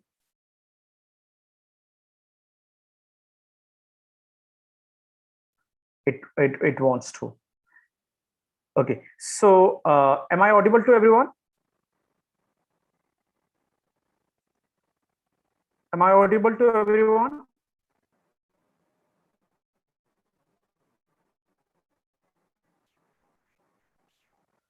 Okay, so in this context, let us try to understand the issues, and the issue is what are the US's policy on WTO.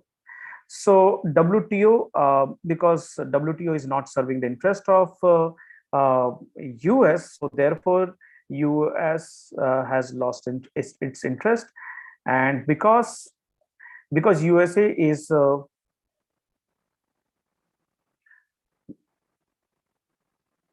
because USC, since the absence of WTO, China's rise has increased at the world level.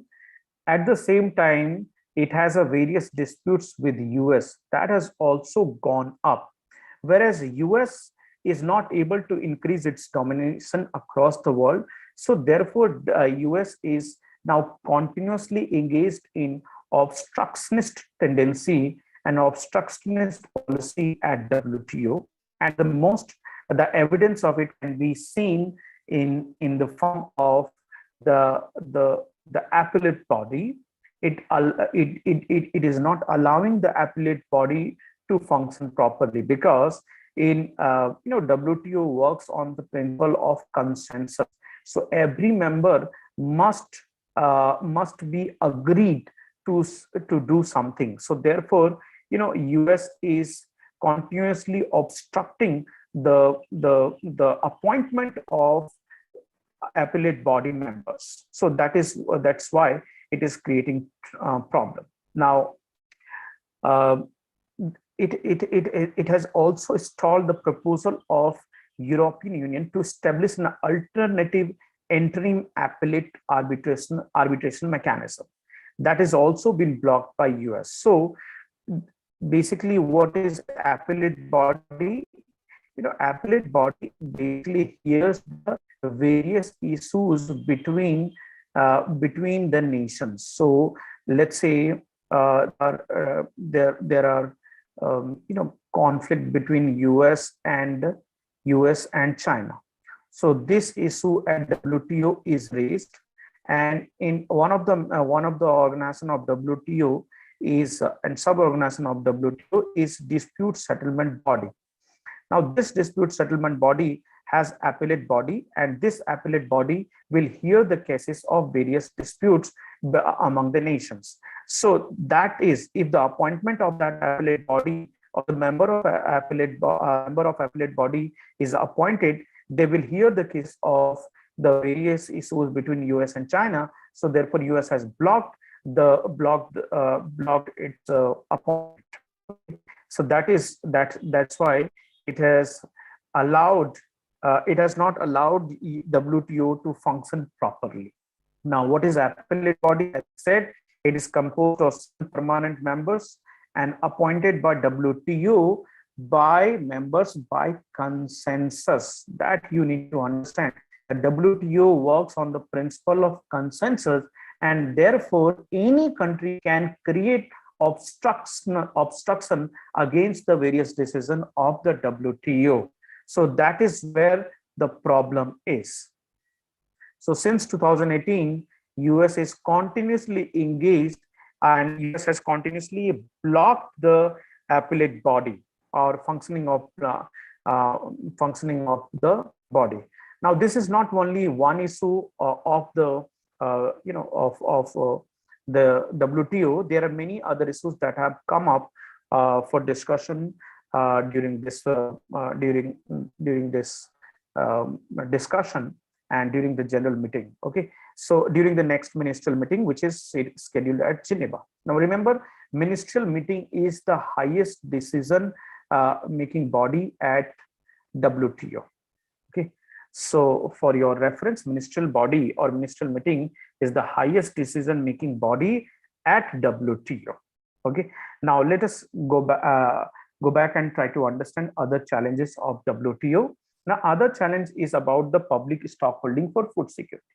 Now, the public stockholding, like we are doing in India, if you look at, we are public stockholding of the various goods, for example, wheat and other. So we announced MSP, minimum support price, for procurement of wheat, and this has been challenged by Australia in US in WTO, and as a result, this has been under discussion. Under the WTO norms, WTO suggests if the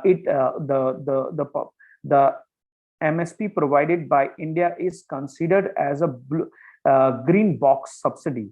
Green box subsidies are allowed by the countries, or this is a kind of subsidies which are allowed by the countries because these are generally not a trade distortion policy or trade distortion subsidies. Like in India, this subsidies MSP is provided by the country. Minimum support price is provided for various goods, largely because it ensures the livelihood of various farmers. It is not objected to, or it is not intended to ensure some sort of distortion in the market.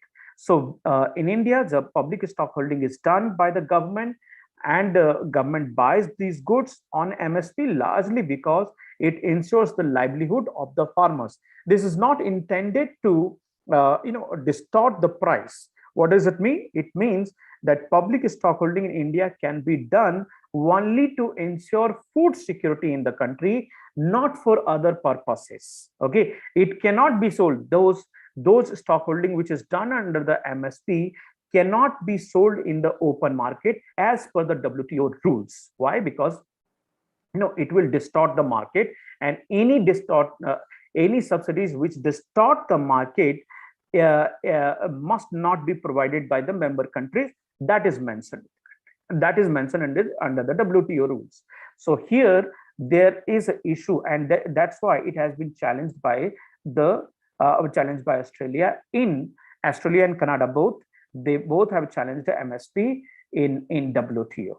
Okay, why they have challenged? Because it has the ability to distort the international price of wheat. But India has maintained so far that whatever public stockholding is being done by the country is largely because to ensure the public stockholding, largely to ensure the food security in the country. So that is one thing where the decision needs to be taken.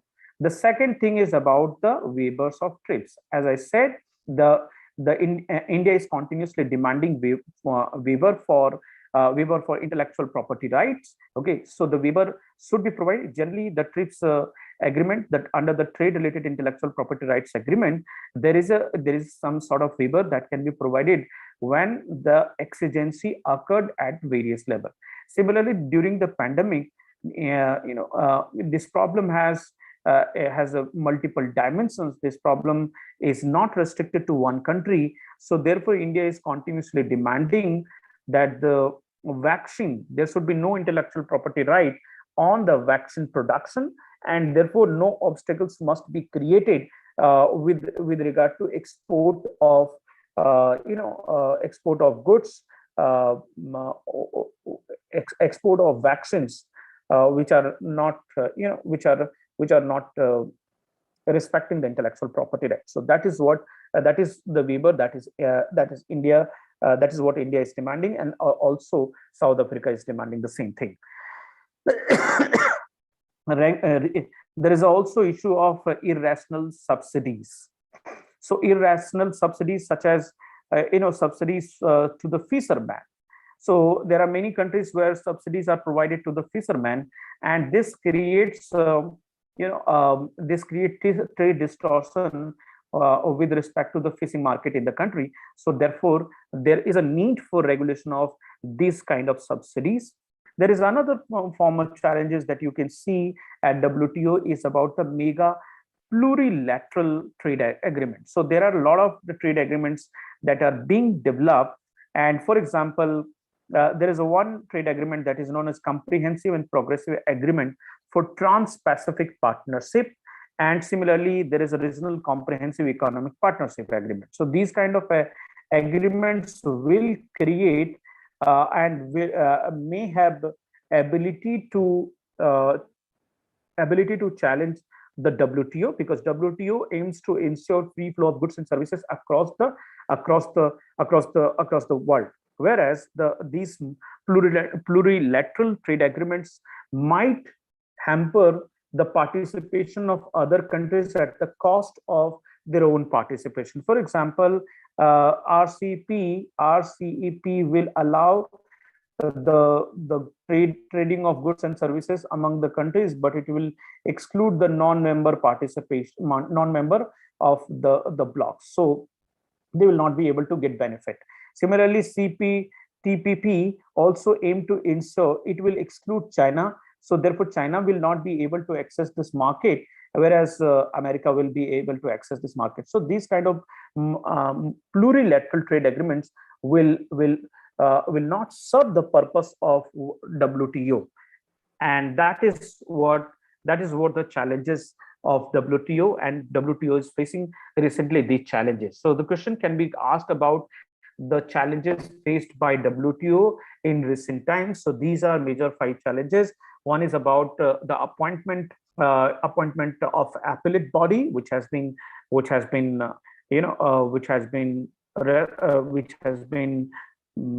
not allowed by the US. And the second problem is public stockholding, waiver of trips, regulation of irrational subsidies, and mega plurilateral trade agreements and challenges coming from this. So these are major challenges that WTO is facing at present. Now, what is India's approach? India has rightly said, and India has continuously said about strengthening the multilateral organization. Especially, it has been the advocacy of the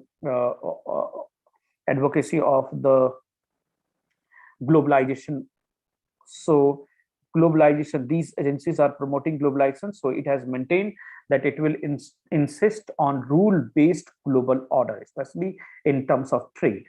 It has also said institutional multilateralism would be the ideal antidote of unilateralism and economic nationalism. That is, economic nationalism means protectionism. So it is against the protectionism, because it is the developing countries which has greatly benefited from the globalization process, especially after the establishment of WTO. For example, China has greatly benefited. India has also benefited in terms of exporting to other countries.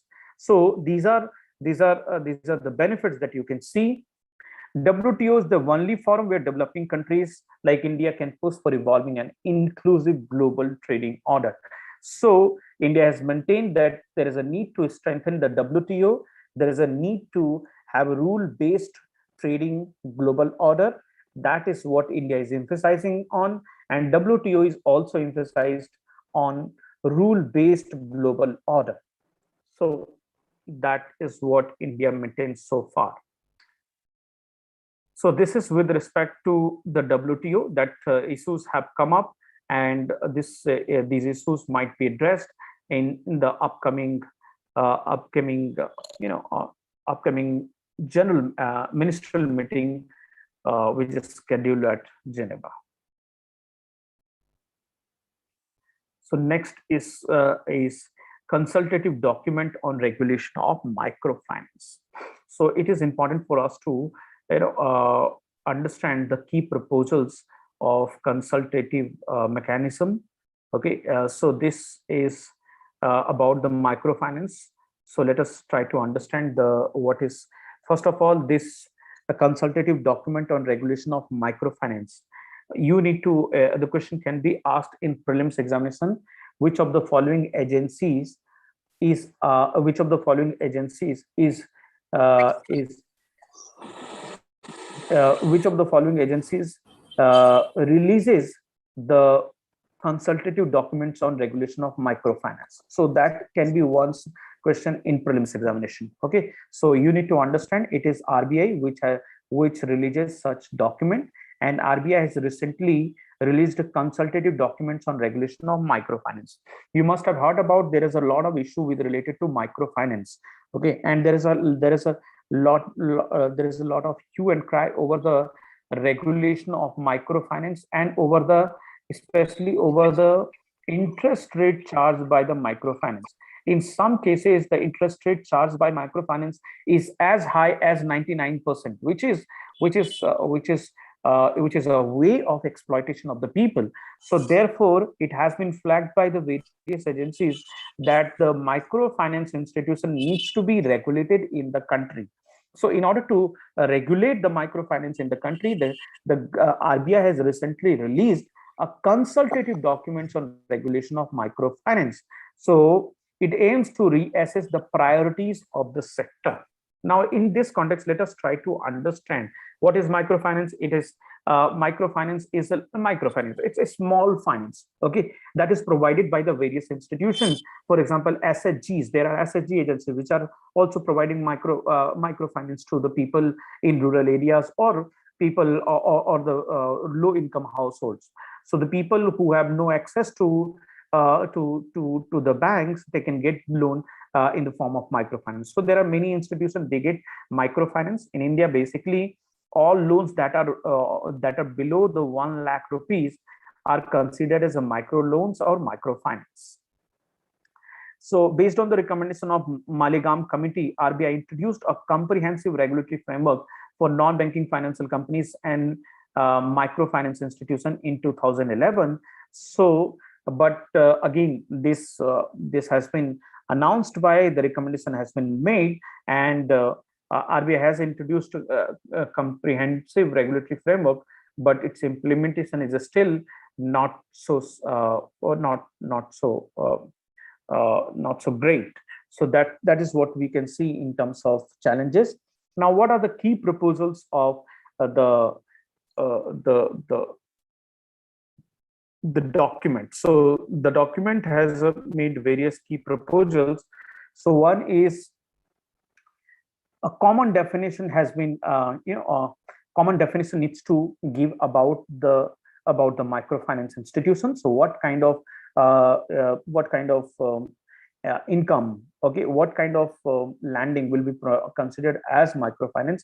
There must be common definition for that. So that is one, it is expected. So what it says, so for example, collateral free lending to household with annual income of rupees 1.2 lakh in rural areas and 2 lakh in urban areas should be considered as a microfinance.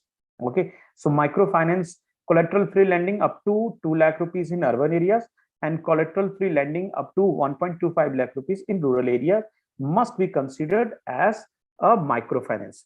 Currently, what RBI has defined, loans up to 1 lakh rupees or less than 1 lakh rupees will be considered as a microfinance. So that is what it has been suggested, that this should be raised to 1.25 lakh rupees in rural areas and 2 lakh rupees in urban areas. It caps loan repayment for all outstanding loans of the household at 50% of the household income. So that must not be more than 50% of the household income.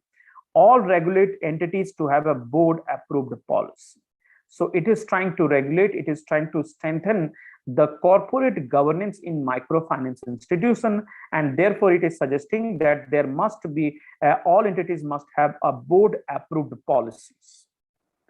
No prepayment penalties should be given and imposed. There should be greater flexibility of repayment frequency for all microfinance loans. Similarly, it is saying their criteria must be mentioned for exemption of not-for-profit microfinance companies. So the companies which are established as a not-for-profit microfinance companies, they must be given exemption, but there must be criteria for exemptions that must be there. It is also saying that alignment of pricing guidelines for non-banking financial companies and microfinance institution with guidelines for non-banking financial companies. So pricing guidelines at par with the non-banking financial companies should be for microfinance institutions. There must be standard simplified fact sheet on pricing of microfinance loans for better transparency. It also calls for display of minimum, maximum, and average interest charged on microfinance loans. And that is one which is required at a greater length, because at this point of time, you see that, as I highlighted, that rate of interest charged on these microfinance loans are very high in the country. And as a result, it creates problem. And that is why it is suggesting that there must be a display of minimum, maximum, and average interest rate charged on such loans. So these are the major proposals that have been made by the documents. Now, why it is important? The first is it will be a bold thinking. It will be a great step towards regulating the microfinance institution, and which is more or less right now informal sector. So it is controlling the credit sector in the country. It also intends to avoid over indebtedness and multiple lending in the country. It addresses the concern of low-income borrowers who, as I said, who often lack the type of collateral often preferred by the lenders. So they don't have collaterals. In the absence of collateral, they don't get loans. So it is suggesting that collateral-free loans should be provided up to 1.25 lakh rupees in rural areas and 2 lakh rupees in urban areas. This will greatly help to the farmers, especially those farmers which have those farmers who do not have access to the formal banking system and do not get loans from the formal banking system. They will greatly benefited from this process, as they don't have, small farmers and especially the landless laborers don't have enough collateral. So they will get benefited in this process, as they get higher input money for their farm activities.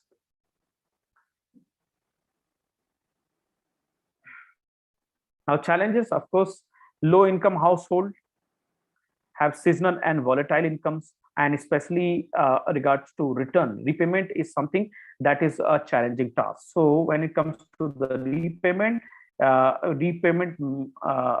must be ensured. That is one challenge. So therefore, in order to ensure those kinds of issues, as there has been discussion about the account aggregator.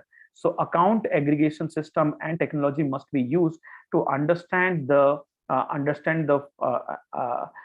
financial discipline or financial history of any customer. So that will greatly help these microfinance institutions as well.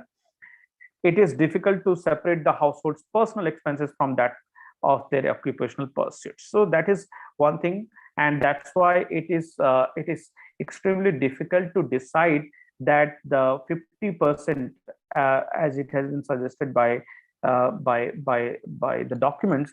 The documents is suggesting that the interest or EMI should not be more than 50% of the total income of the household. So how would you decide the household's income when it is very difficult to identify what are their personal expenses, what are their occupational pursuits, and so on. So it is extremely difficult to decide the base, and that is what it is suggesting.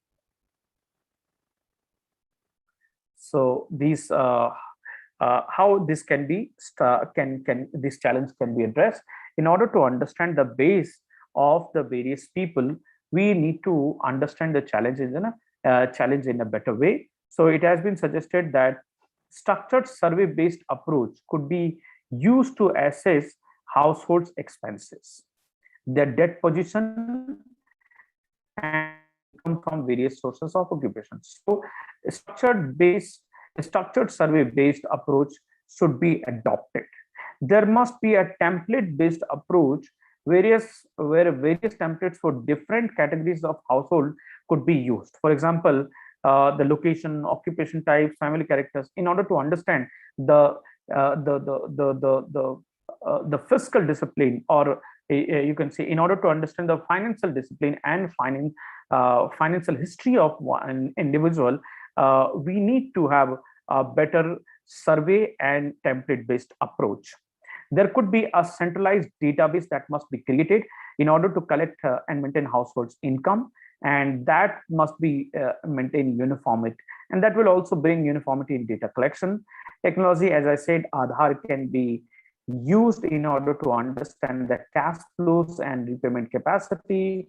Technology can also capture the various kinds of subsidies, benefit of subsidies that they are taking, and so on. So there can be an integrated platform that must be created to understand the various kinds of benefit that they are taking, their kind of various kinds of cash flow that the people are having. So that is how it will help to understand the financial cash flow of an individual in the country or any family in the country. An overarching set of principles to prevent mis-selling by retail lenders is needed. So this is what it has been suggested. So there are many challenges that will come up in this process. So sometimes this kind of questions are asked. Okay, sometimes it can be asked about for example, one question has been asked in UPSC, which asks about the credit when there is a lot of debt in the rural India. What are the ways to come out from those debt?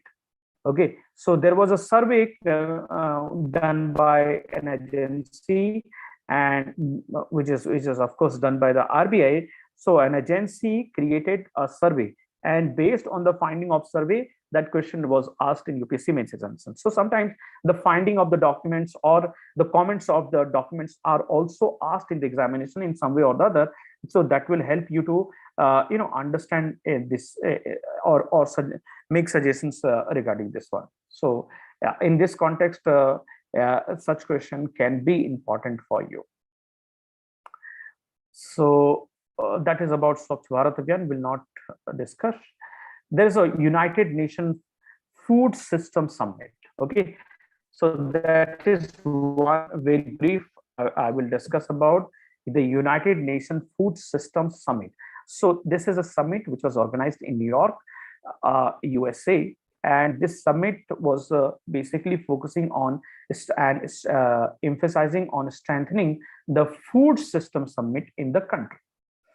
Now, this is the first, so that's why this question becomes very important, because this is the first UNFSS meeting has been organized. Okay, so this meeting is talking about a bottom-up process to address the rising hunger across the world, and you have already seen that the hunger has increased across the world during the pandemic time. India has definitely dealt it in a better way.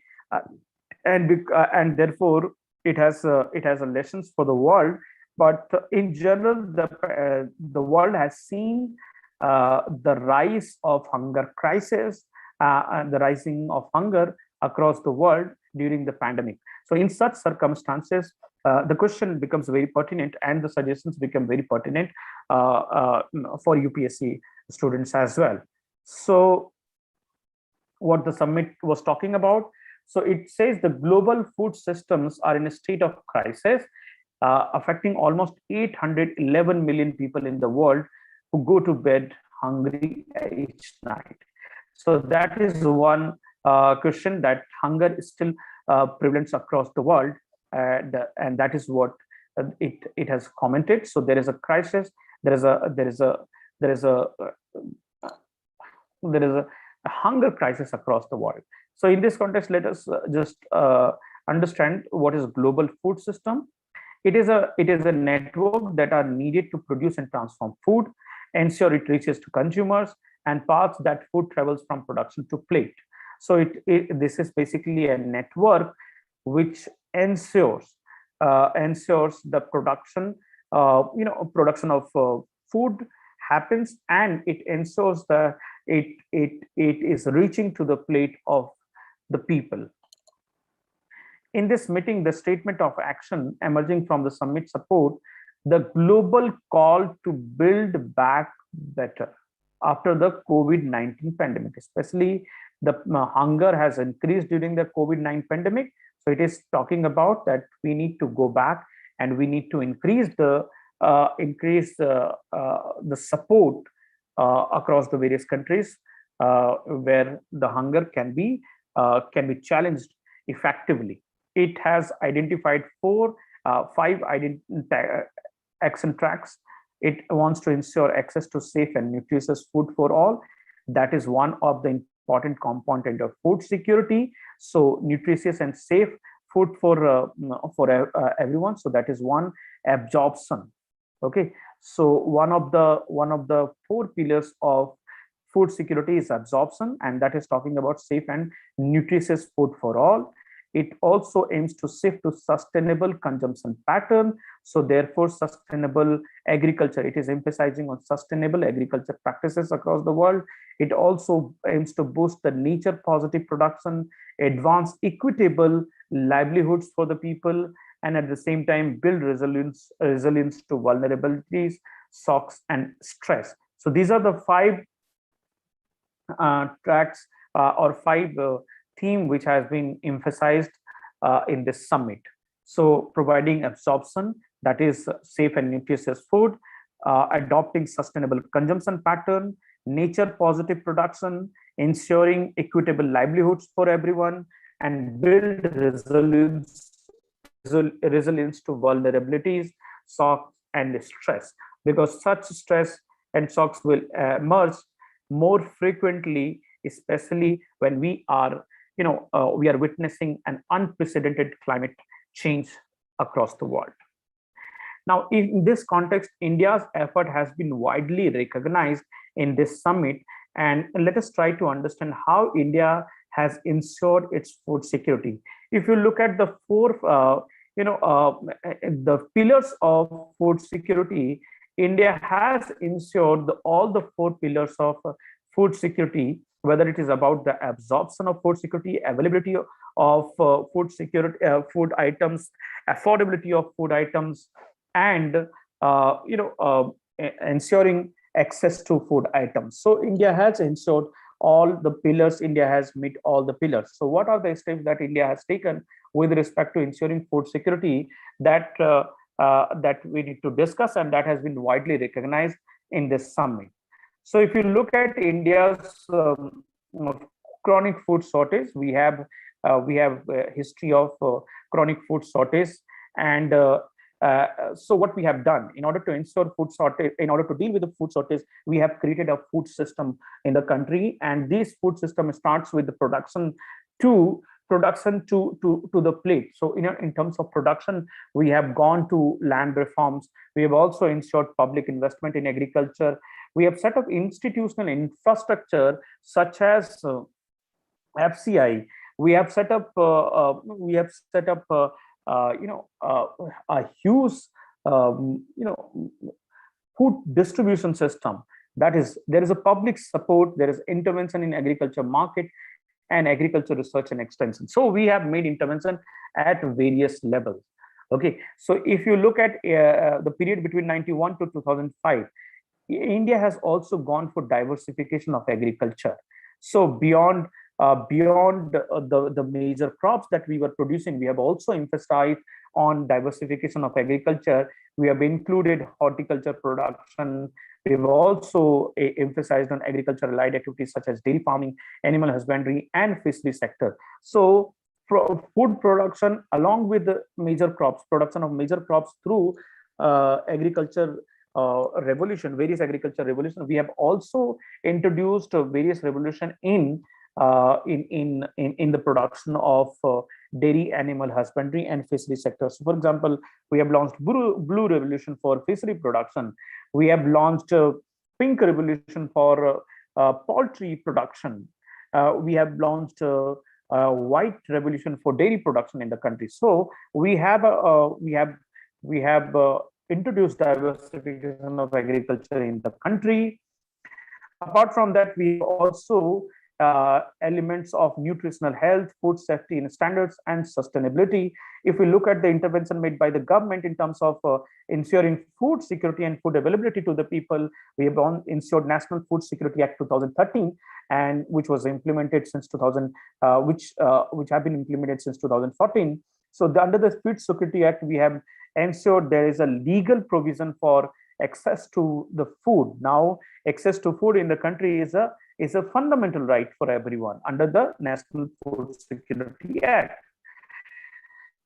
We've also introduced a public distribution system. We have a huge chain of midday meals. We have also integrated child development services. So if you look at India's approach towards food security system, it is a life cycle approach of food security system in the country. So at every level, okay, the people are getting benefited through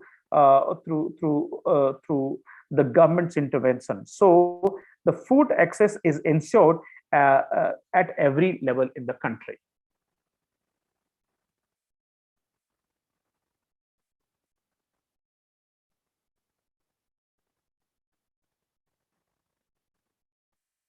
Absolutely, Dinesh, you have rightly commented. Absolutely. So India has ensured food security through various measures. So these are the measures that we have adopted. Even during the pandemic, you have seen that there was one scheme known as a Pradhan Mantri,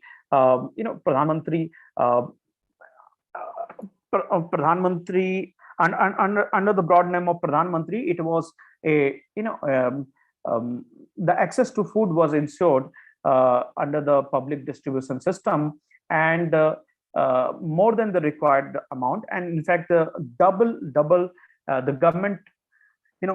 doubled the distribution of the various food items under the targeted public distribution system.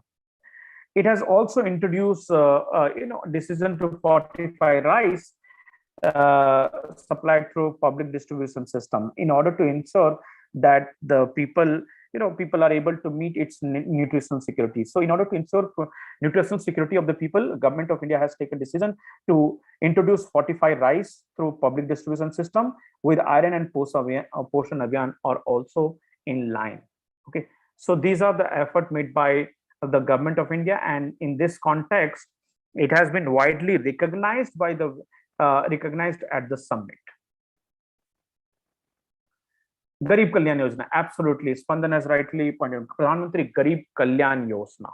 Okay, so Pradhan Mantri Garib Kalyan Yojana was introduced by the government, and under the Pradhan Mantri Garib Kalyan Yojana, government doubled the amount of food grains that were distributed to the people. Now, there are challenges also, and the challenges are coming up, and this has been rightly highlighted by the summit. And I must emphasize on this point because since this summit is a historic summit, since this is a first summit organized on food security, since this summit has widely recognized the role of India's food security, you can surely expect a question in the mains examination with respect to the food security. So therefore, this question is extremely important for you, even if you have covered your program, regular program. That is also important. Here it is also important. Okay. So now, what are the challenges? So of course, there is a climate change, and the risk are increasing when it comes to the agriculture sector. Okay. So because there is a frequency of rainfall, sometimes rainfall gets increased, sometimes there is a no rainfall, so frequency of El Nino and La Nina has increased, and therefore there can be result in terms of food security. So there can be challenges with respect to the food security. So therefore, the climate change and unsustainable use of land and water resources are the most formidable challenges highlighted by the IPCC report, and that is the challenge that you can see. So one is about the production insecurity, and production insecurity that has increased of late, largely because of the climate change, and sometimes because of the extreme climate, and sometimes because of it is reaching to the extreme. So that is where the problem is faced when it comes to the food production. When it comes to the second aspect, that is about the dietary and nutritional related aspect, that is also a cause of concern, largely because across the world and even in the country, there has been a lot of focus on food grains, especially it is dominated by rice and wheat. But at the same time, we also need to ensure that feeding the stomach is not sufficient. Feeding the stomach with a nutritional requirement is extremely important in order to absorb and properly function the body. So these are the things that are required, and for that we need to diversify our dietary pattern, nutrition, and other things. That is what. And there is a challenge with respect to undernutrition and undernourishment. So malnutrition is one of the challenge in the country, and that is what we need to deal at length. Even though the schemes are there and it has been placed well, but we need to also ensure that even the public distribution system, even under the public distribution system, we need to provide nutritious food items. For example, this year has been recognized as International Year for Millets. So production of millets and consumption of millets should be emphasized, because these are nutritious items, and nutrition items must be included in our nutritional requirement. Yes, PM portion, absolutely. Now, reducing food wastage or loss of food is again one of the challenges. It is estimated that almost 10% of the food are get wasted in the country, largely because of our overuses of the food items, and because these in the process of transportation to its stocking. In this process, we lost a lot of food. So, and that is exceeding more than 1 lakh crore in the country, and that's a huge amount. We need to ensure that food wastage is minimized in the country, and people who are at the receiving end must get the benefit of these food, what the food we save. Even in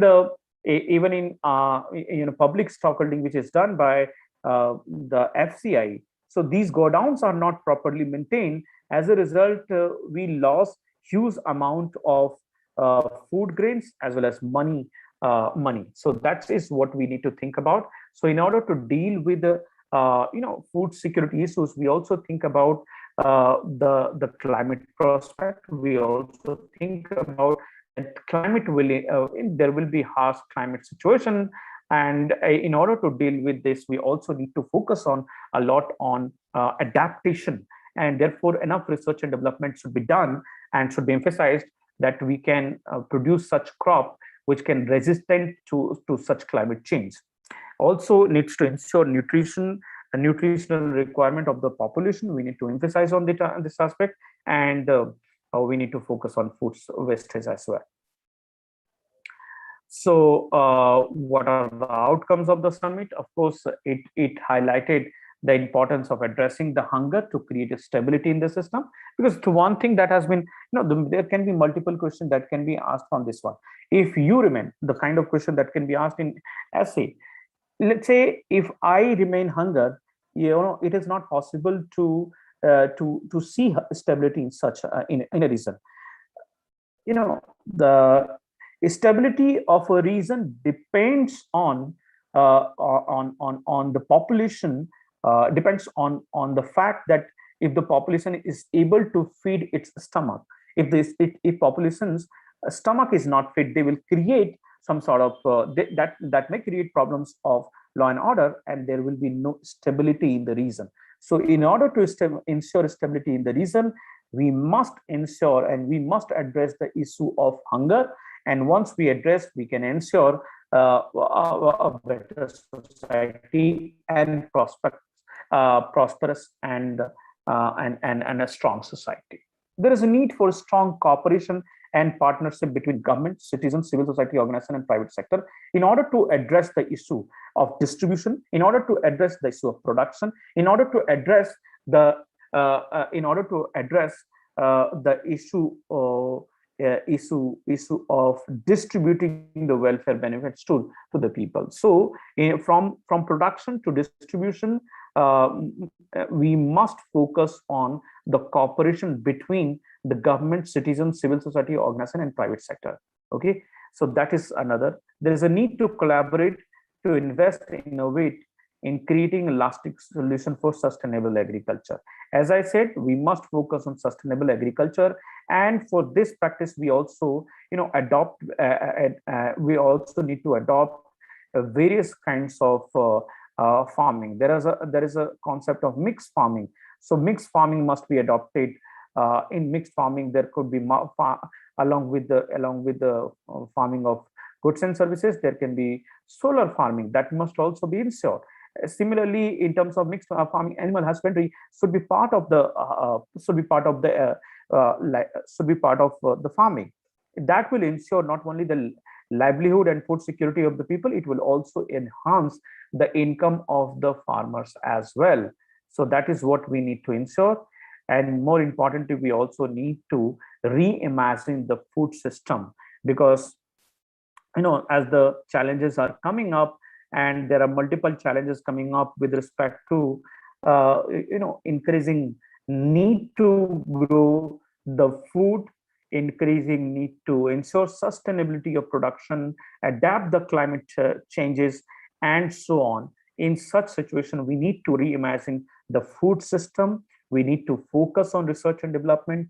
We need to adapt as per the requirement.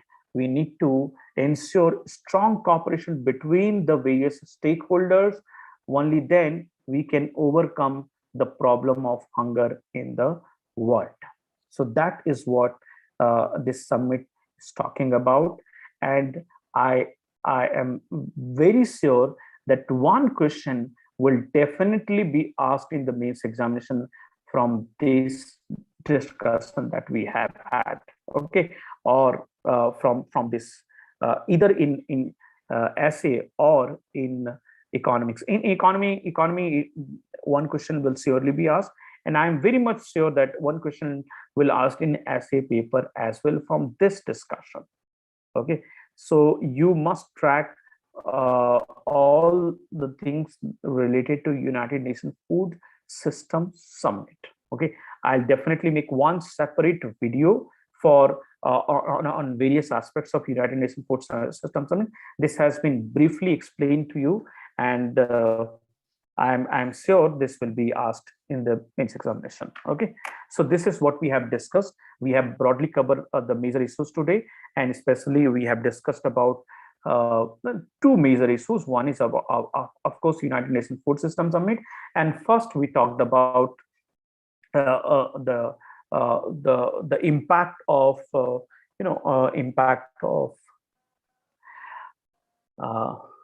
impact of oil price surge on Indian economy. Okay, so the question can surely be expected in the prelims examination with respect to rise in oil prices, and in mains examination you can surely expect one question from the United Nations Food System Summit. So this is what we have discussed for this week's discussion, and the PPTs will be available to you. There are some more issues, but these are very small issues that you will be able to understand. But broadly, these are the issues that we have covered, which I would like you to understand every aspect of this one. Okay. So with this, if you have any question, please raise your question, or otherwise we can conclude today's discussion. Is there any question from anyone?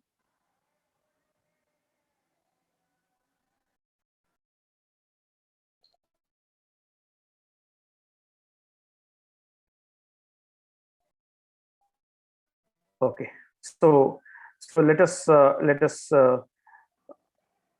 Dinesh, I could not discuss your question, but I forgot that. But I will discuss in the next class. Will it be okay for you if Dinesh is in the group still? If he's there, okay. Yes, Dinesh, I could not discuss this your question, but hold it for the next week. I will discuss your question. Okay, so I'll start with your discussion. I just forgot to mention this. Okay, so let's leave today.